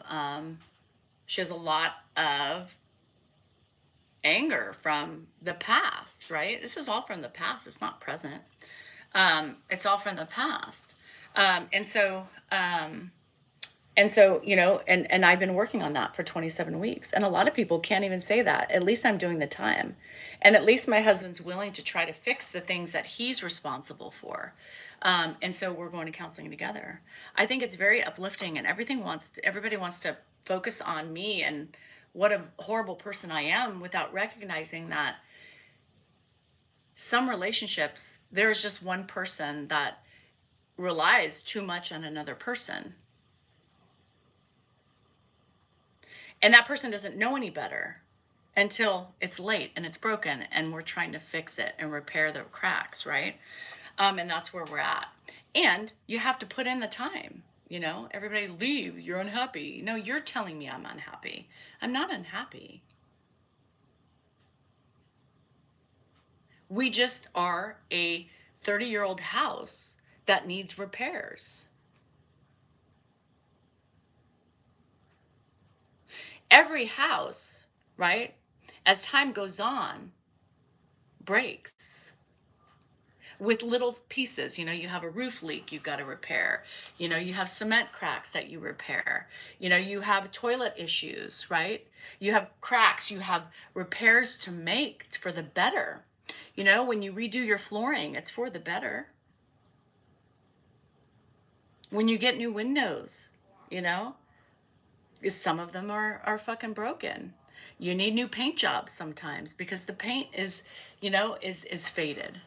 You need light fixtures because they're broken and they're out of date.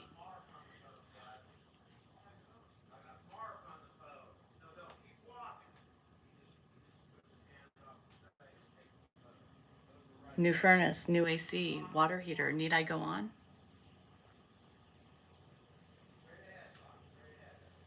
I'm not embarrassed to share. Yeah, you can hear him. I'm not embarrassed to share my faults, his faults. I'm not embarrassed to share my marriage because you know what? That's the truth. That's the truth in most marriages. I want to be better for my husband, and he should want to be better for me. He should want to repair those cracks and those leaky windows and those leaky roofs.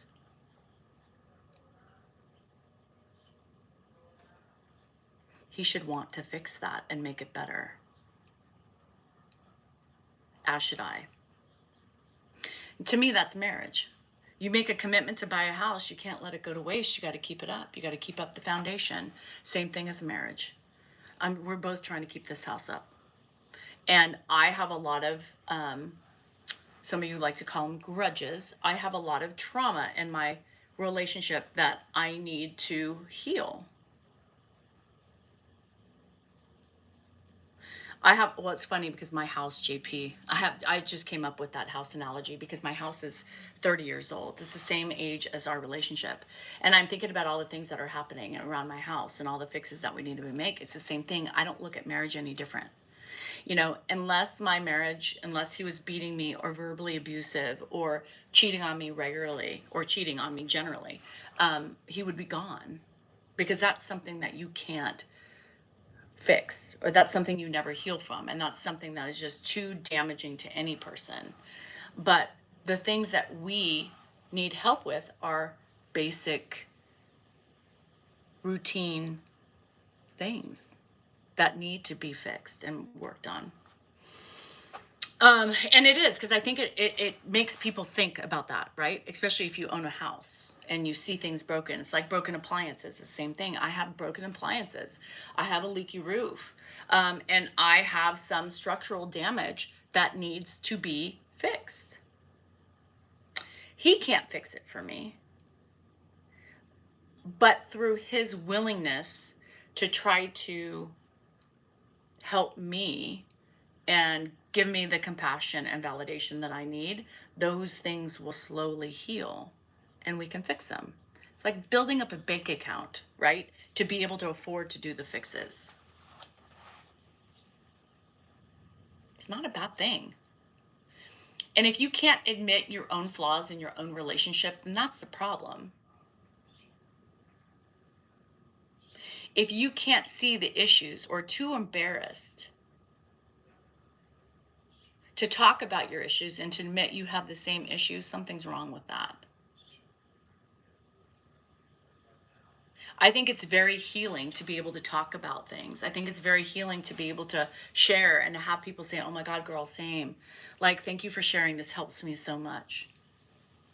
And for those of you that are still in denial, you can just say the mean things and attack me all you want. At least I can stand up to an audience of like 1,000 people and tell y'all how I feel. And to tell you that I'm in counseling.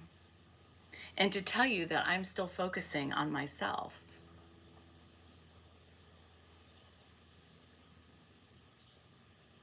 And who knows if this would have happened without Grandpa? You know, who knows if, I would have been this far in my progress without this whole shit show of caregiving and social media. But I'm putting in the work. The people who come in and attack and throw shade aren't putting in any work. They're still in denial with their heads up their ass. I'm standing up with my head held high. I'm not embarrassed. Not embarrassed to tell you, I'm just not into sex right now for many different reasons. Ooh, sorry. I'm not afraid to tell you my husband's at fault. I'm not afraid to tell you that I'm at fault. But if we're making comparisons, let me tell you who's winning that race. Because it ain't me.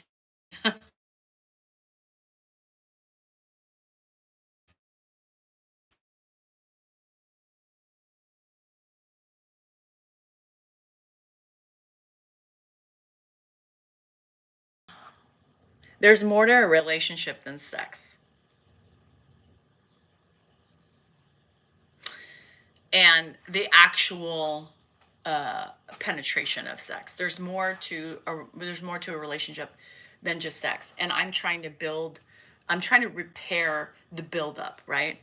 My buildup, not for him, because men can fuck anytime. They can fuck when they're angry. They can fuck when they're sad. They can fuck for everything, right? So I'm trying to build up.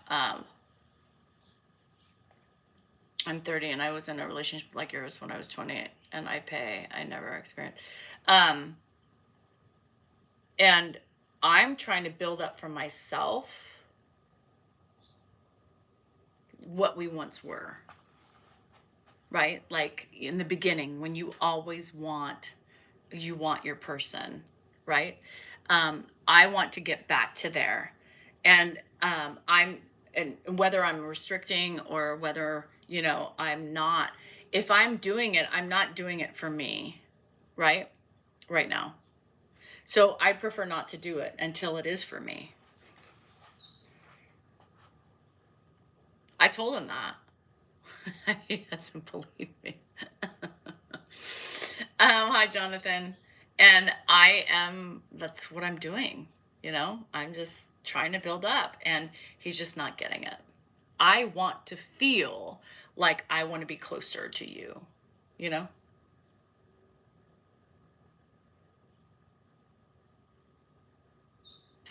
And we were there. We were there, and we can get back. We can get back. But somebody needs to be, somebody needs that cylinder, that cement block needs to be removed. Said that a woman is always ready, no matter how old, not the man, to change. Yes. Men have a harder time. It's like in their cerebral cortex of like not, maybe have a, thank you, Jonathan. I appreciate you. Back at ya. Back at ya. Do you get gifts? Yes, I do get gifts. I do get gifts. I have a P.O. box. Yeah. So everything's available in my link tree. But yeah, and so I'm just sharing my healing journey with you guys. You choose to enjoy it. You choose to find knowledge in it. You choose to figure it out yourself. But but I think it's important to share because too many people are afraid to share. They're insecure and they want this perfect image. Why do you want a perfect image? Why do you want to show people something that's not 100% there? Right? I don't believe in that. I've never believed in that. And I've never showed my kids anything but the real life of things. My kids have always seen the ups and downs in my relationship. You know why? Because I was so blind to a lot of things that were going on. So I was using ourselves as an example and our flaws as examples. And I always followed it up with something of like, if you want to be better, fix this, X, Y, and Z. Because I didn't feel like we needed to go hide in a bedroom and show our kids that there was no such thing. We never fought. That wasn't important to me. I wanted them to see my fighting. I wanted them to see that real life is based on being realistic and showing you what happens in relationships.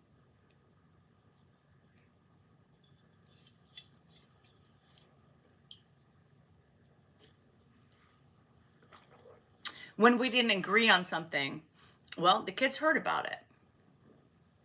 And sometimes we didn't agree and sometimes we were mad. And I used it as a learning experience because I think it's valuable for the kids.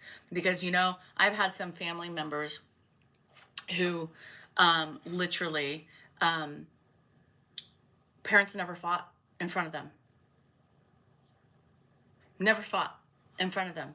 And so when they had their first real relationship and they couldn't figure out and they thought it was doomed from the beginning because they were fighting, come on, is that not a problem? They had to learn that that's okay, right? They had to learn that. But if your parents don't show you things and want you to believe that you're perfect, then when you're already in your own relationship and you already start thinking your relationship's failing because your parents didn't show you the things that you're experiencing now in your own relationship.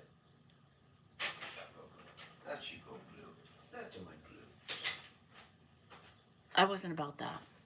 I wanted everything. Dan, we have counseling at 11.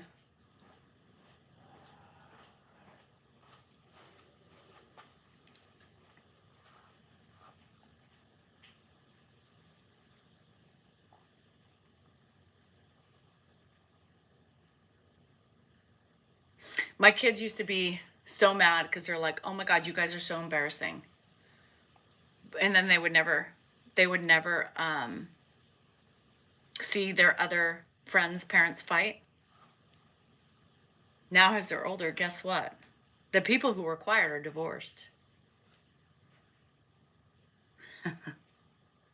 Guess who's still here? The loud ones.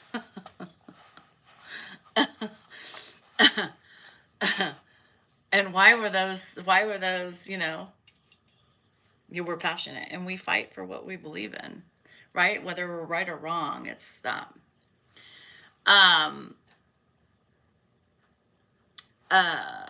Is he okay with me spilling the tea? Probably not all of it, man, too. Probably not all of it. But it's my story to tell, too. I don't go into detail with him. But I'm going to talk about the things that I can't help, the things that he does that I want to talk about because he's irritating. Like eating the fucking top of my bread. Should I not talk about that? Should I not talk about sex? Should I not talk about the realistic things that help other people? I don't believe in that. I don't believe in that. I believe it's important to talk about it because you know what? This community is about being truthful and being honest with one another. And I don't want people thinking that my relationship is perfect. And people do. My relationship is far from perfect. And I'm not afraid to admit it. You know why? Because it's problems. It's full of problems. Not full. I shouldn't say full of problems. There are cracks. There's cracks in the foundation. Do you love him? And this is what's crazy. When people say, do you love him? Do you love him? Leah, I've been with him for 29 years. Don't you think if I didn't love him, I wouldn't be here? Why do people look at that? Why do people say that? Because to me, love is still being here. To me, love is being here. But y'all want to turn it. Make it about me again.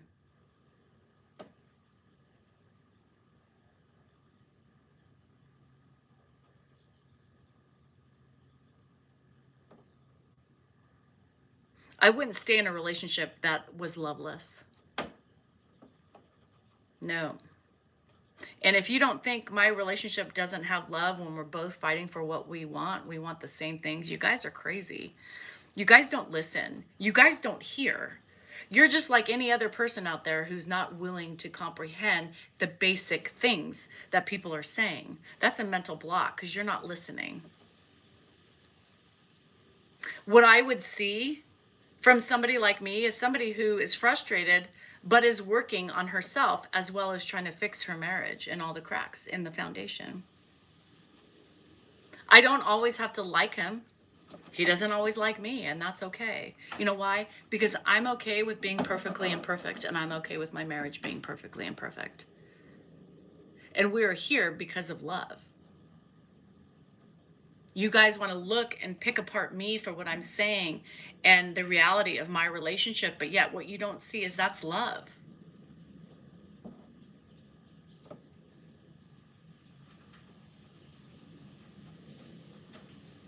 And you want to lame things as toxic. No, you're toxic, Shar. And if you're treating strangers on social media like this, I can imagine how toxic your relationships are. But you can't see that, can you?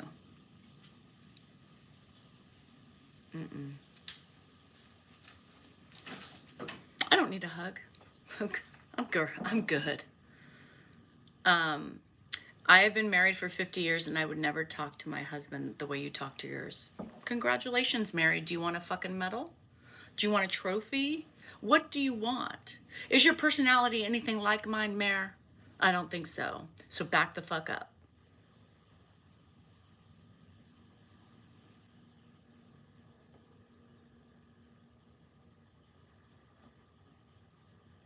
Hi, big city. It's all these people, image.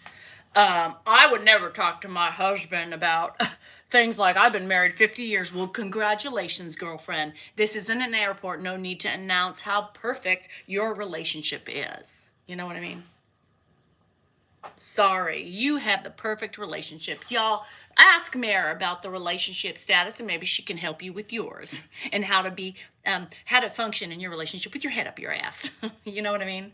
Mare's probably that Stefford laugh, you know? Yes, honey. Oh, you want me to bend over now? Yes, sir. All right, you done? All right, let me wipe you off before I take care of myself. Mm-hmm. Mm-hmm. Yeah, I don't give a fuck either. Not perfect at all. We just respect each other. Okay, yeah. And it's funny because you see that we don't respect each other. Fucking crazy to me, girl. It's fucking crazy to me. Open your eyes, remove head from said ass. Or your husband's, I can't tell. Mare, we just respect each other. Yeah, and you know what? Sometimes you don't respect each other in a marriage. When you do something that knows it's going to piss off your other person, that's disrespect. We all do it, Mary. I'm sure you disrespect your husband all the time, but you would never admit it because you know why? You need to seem better than me. And that's okay. You can have the trophy. I don't fucking care. But if you don't have the same personality as I have, I can tell you one thing, Mare. No wonder we're different, because I'd rather be more like me. I'd rather have fun and not go around and tell people what they're doing wrong and how perfect you are. Girl, because I know you ain't. Fuck the trolls, big city. Fuck the trolls. Who else? Come at me. I ain't afraid. And I'm going to tell you, anybody on here right now that's going to come at me, I will outwit you more than you think you can, or more than you think I can outwit you, because I'm going to win in every fucking comeback. You know why? Because you have to take the first step and recognize your fucking faults. But you can't. Because everybody wants to point a finger. It's your problem. I'm the problem. Okay, well, here's your fucking trophy. I'm the fucking problem is me. You ain't the first person to tell me. I tell myself that all the time. I don't need somebody else telling me, especially somebody else who's not taking accountability for their own actions. Fuck that shit. At least I'm brave. At least I can talk real. At least I ain't embarrassed. I don't have to go around and beat people up to make myself feel better. Bam. Keep coming at me. Let's see how your intelligence is. Anybody else? Anybody else? Anybody else? Let's go. Let's go. Now, this is still 3/4 of the way full. Y'all want to blame my Red Bull. Fuck.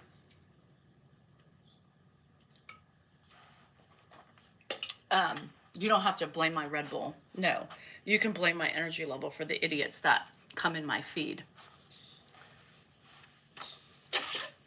You know, my husband doesn't like me talking like this, you know.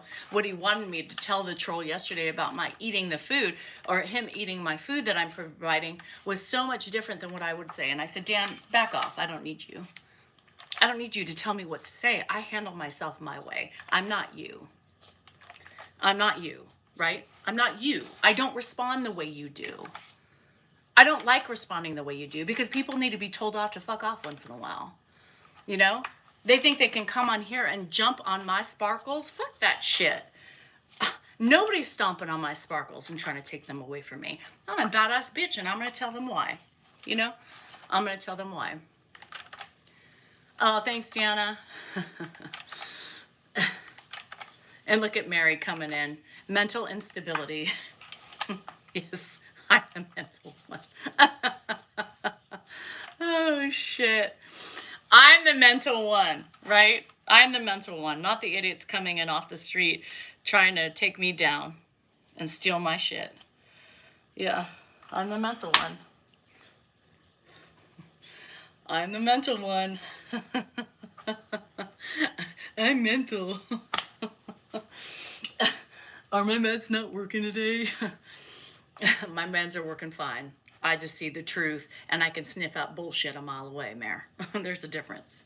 People don't like being called on their shit, Mare, and that's okay. You don't like it, but why are you getting so defensive?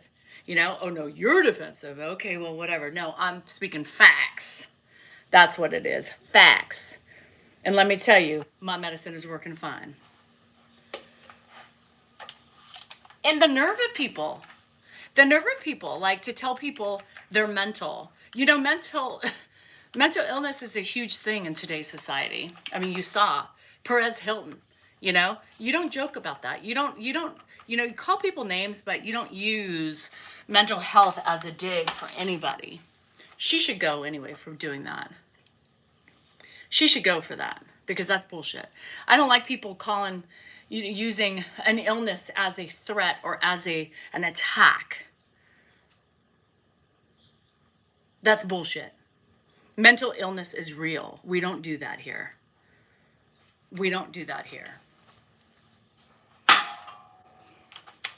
So if you can find it, delete her. I hate that shit more than I hate anything else. I hate when people use mental illness or specific disorders to attack people with it. I think it's just uncouth and it's ugly. Call me a name, but don't use that. Because we see too often how mental illness is taking lives every fucking day. People struggle every day and you use it because you're offended by something I say. Well, then fucking don't come at me. Because if you come at me, I'm coming back and then you want to throw shade at me or call me names. Fuck off. If you can't take it, don't dish it. End of fucking story.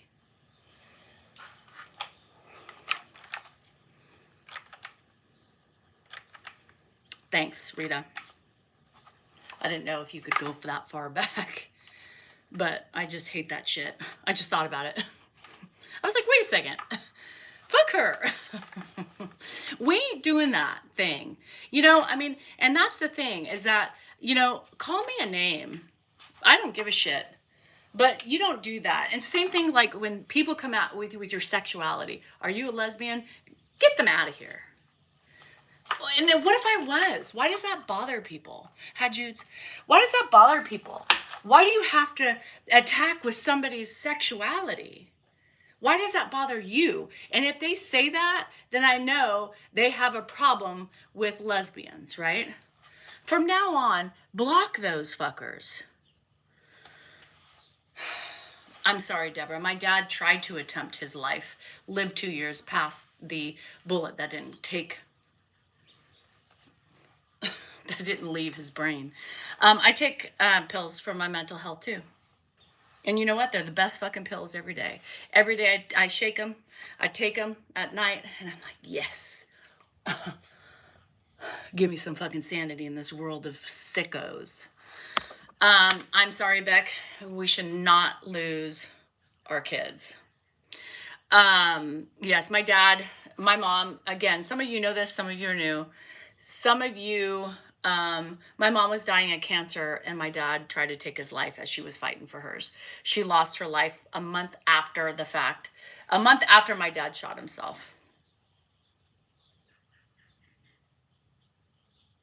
And lived for 2 years until he had a stroke. Yeah. I'm a Cymbalta. I took Lexapro for a while, and let me tell you, Cymbalta is much better. Thank you, Cymbalta. Thank you, Cymbalta, for keeping me sane and keeping my hands to myself. Because let me tell you, I would throw a motherfucker down. And I went my whole life without meds, people. I went my whole life without meds until like I hit like serious peri at about like 48. And 48, I was like, all right, I'm gonna do it. I'm going in. My jaw did not like Lexapro. Lexapro was really bad, and Lexapro is an SSRI, and an SSRI is really bad for people with fibromyalgia. Oh, hold on a second. Hold on. Speaking of books.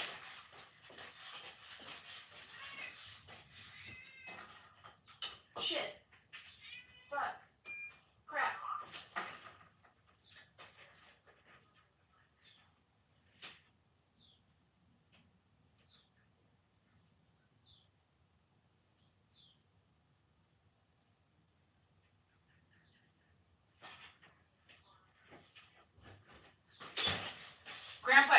slop. And now he's eating his coffee with a spoon. Kind of love dementia. Cymbalta is like an SSNRI or SSNRI or something like that. By the way,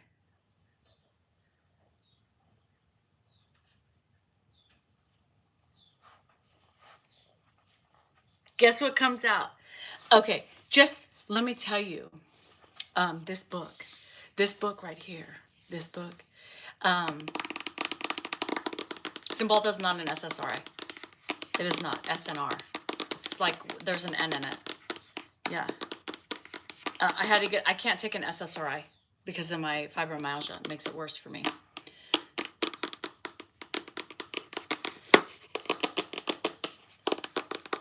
Yeah, see, I knew there was an N in there.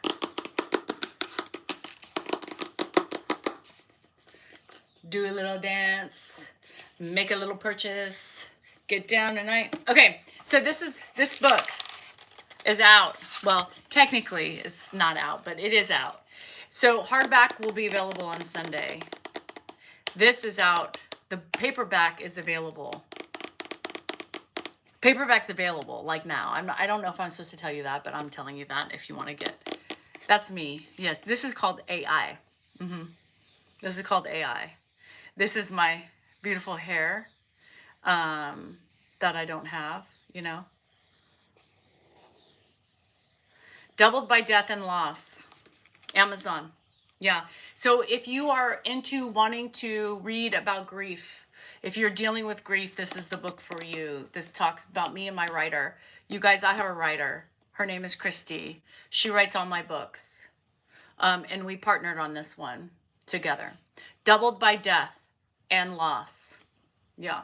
So all you have to do is look up Danielle Salinger books on Amazon, and it'll take you everywhere. It'll take you this. So if you're struggling no, my hair is crappy. It's thin. It's falling out. I'm going to be bald. So if you guys are dealing with grief, and, you know, we wrote a book about grief. I talk about my grief all the time. And so here it is. This is about how two women have dealt with how grief and how we've coped and ways in which, and there's a great like foundation through it all, which I hope you guys get, is that grief is not just with the death of somebody, you know. A grief is divorce. A grief is, you know, losing a loved one. Grief is, you know, having to move from a house. Grief is losing something that was important to you. Grief is so many more things than just loss. And, you know, overall, reflecting on after reading this book twice, I've read this book twice. I had to read the Hard Edicts, and then I had to read the final one. You know, I realized that the message here is, you know, we can either wallow in the loss, but we have to realize the loss, there's more to just loss. We have that time that we lived with them. We have those mementos that are still living on. We have our voice that keeps carrying them on. And I think it's so important to realize that, you know, we're thinking about the wrong things. We're thinking about the wrong things when we're grieving. And I think that's what's keeping us stuck. That's what's keeping us stuck. 100% JP. If you're dealing with grief, grief is not just for women. Grief is for men, you know. Grief is powerful. And I'm hoping that when you finish reading this book, like I did, no audio, no, not yet. When you finish reading this book, I'm hoping you see what I saw, which was, holy shit, I've been looking at grief wrong. I have been looking at grief. Grief is not being young and vibrant anymore. Grief is having these illnesses that we didn't have when we were younger. Grief is grieving our younger selves, right? Her daughter is doing artwork, but she can't do this shit. So I can't wait if you buy this if you like hardback, these are coming out on Sunday. If you like the paperback, then it's out now. The paperback is out now. hardback comes out on Sunday, which is Christy's birthday. So whenever we release books, it's always on a special day of ours. We coincidentally, last year on her birthday, we released our death workbook, which is a workbook we have for us of mementos, recipes, special things we want our kids to know after we've passed, right? So we have special things that we do that I wish our parents, she lost her mom too.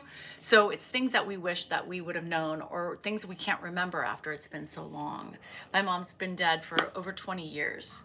And I wish she had filled out this workbook. I wish she had done a, some sort of journal, something to where I wouldn't forget.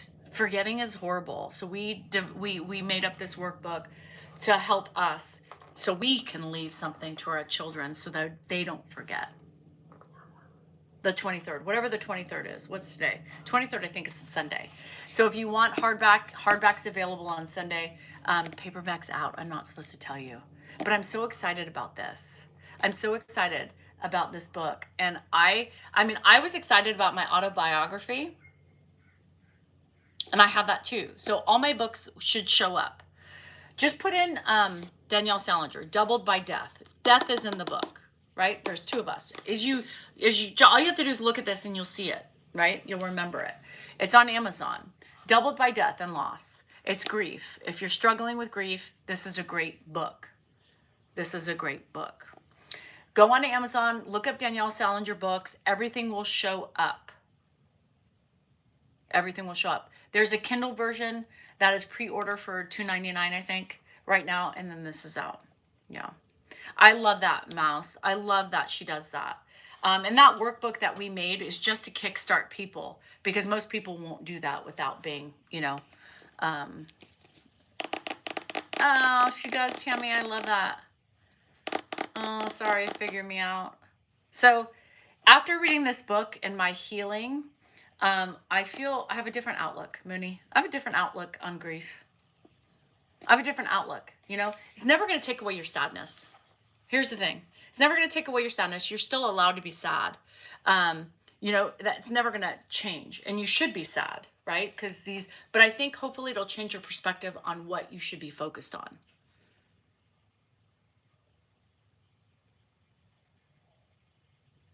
I think you should realize and hopefully train your mindset into thinking with our reflections and stuff, because we have reflections in here. You ordered it. Thank you. We have reflections with each other and each other's loss.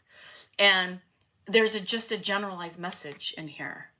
And I got chills, I think this is just a beautiful book on grief. And I think with two women, two religions, we're polar opposites. She fell in love with me on social media because she got attracted to me, not in a sexual way, but because of the loss of my mom. So she bonded. She was interested in what I had to say.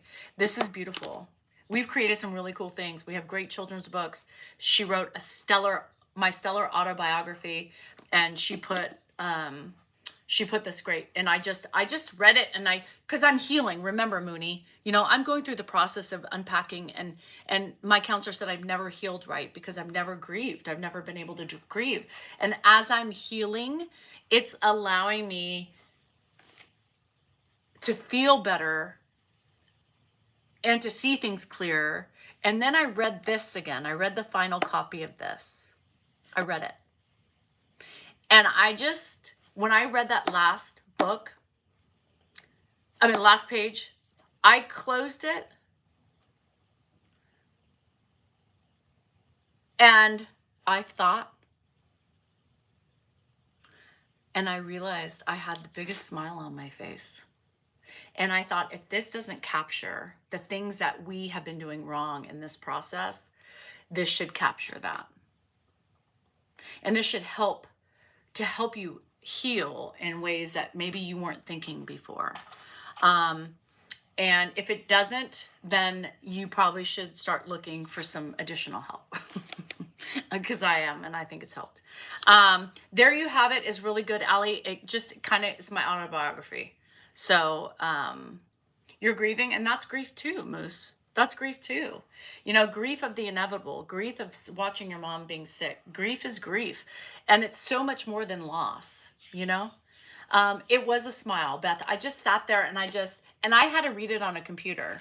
Um, I had to read it on a computer, and I just remember just putting my phone down, and I was sitting in my bed, and I didn't recognize I was smiling. And I just sat and I was thinking how great. I just felt so good. I felt happy after reading it. And then I recognized my smile, you know, and I did this.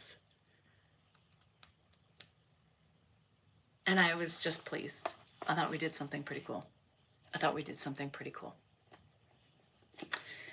So I'm bragging about this. I did brag about my own book, but oh, Carla, I love it. I loved it. I loved it. And I hope you come away with it. You might cry, you might laugh. But I think this is different. There you have it. It's about me. It's about my, you know, my upbringing and, you know, how it's a very, very, quick, you know, life of Danielle, right? This is different. This hits on so many things that I've been struggling with, and Christy has been struggling with too. As Dan would say, this is cathartic. You know, it's cathartic. It was cathartic, and singing in words for both of our stories, even her stories made me think of like, holy shit, because she has more stories than I have. She's experienced loss more than anybody should ever. But just thinking about it, it doesn't make her better off or worse off. We're still in the same point, because grief is grief, whether we've lost 3 people or 20. We're still holding it on to ourselves and carrying the burdens of that sadness. But there's so much more you're not witnessing. There's so much more you're missing, and there's so much more that you aren't realizing. And I think we captured this in this book.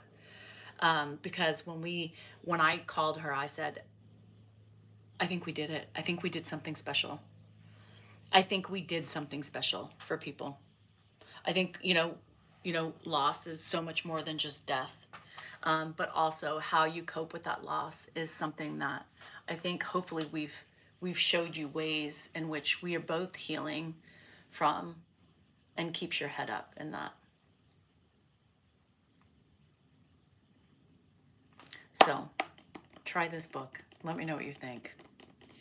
I'm very proud of this. I'm very proud of this. Remember, we're self-published. For all you people bitching about the title of this book, no shit, it's a proof copy. It says here, right here, proof copy, which they sent to us.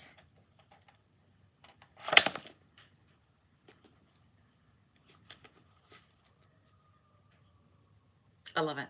And if you haven't bought my copy, there you have it. That's also my autobiography. If you love me and want more of information about me and how it all works out, buy that. There you have it.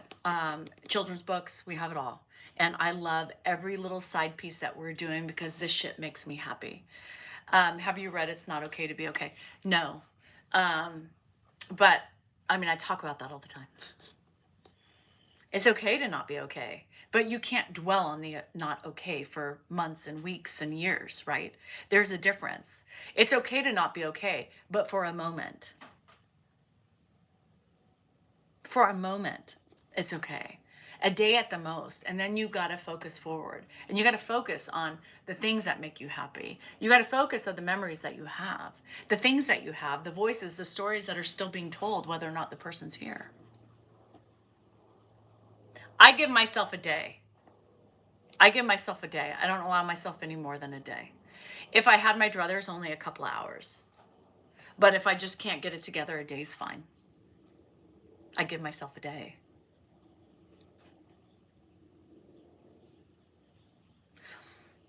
But I'm okay. Because there's so many things that are here that remind us of our person. There's so many things speaking to us every day. There's so many reminders. We're looking at it all wrong. We're looking at it all wrong. And I was. I was. I wasn't looking beyond the loss and the vacancy.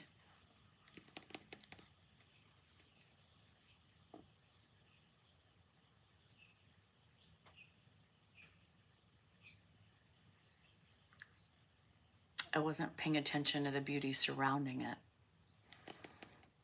There's so much more, you guys. That is me. It's the AI version of me. The pretty, full, thick hair. I do have curly hair, but not like that. You know what I mean? But yes, the AI version of me. My neck's a little tighter. You know. Leave us alone, okay? Give us a cover, for fuck's sake. Give us a cover. Give us a cover. Anyway, I'm going to be bragging about this book until we hit the charts with this. I love the pipe smell. Yeah, you know, we've talked about that. I'm going to be talking about this book until we hit the rockets. We blow Amazon out the water. I have 400 and I think, I don't want to say 50, 400 and maybe 30,000 views of a picture I took this other day with this. 450,000 views. Now, from a marketing standpoint, we should be selling a lot of books if that were the case. Come on, people. What the fuck? Like, if we sold a fourth of that, I mean, we'd be happy.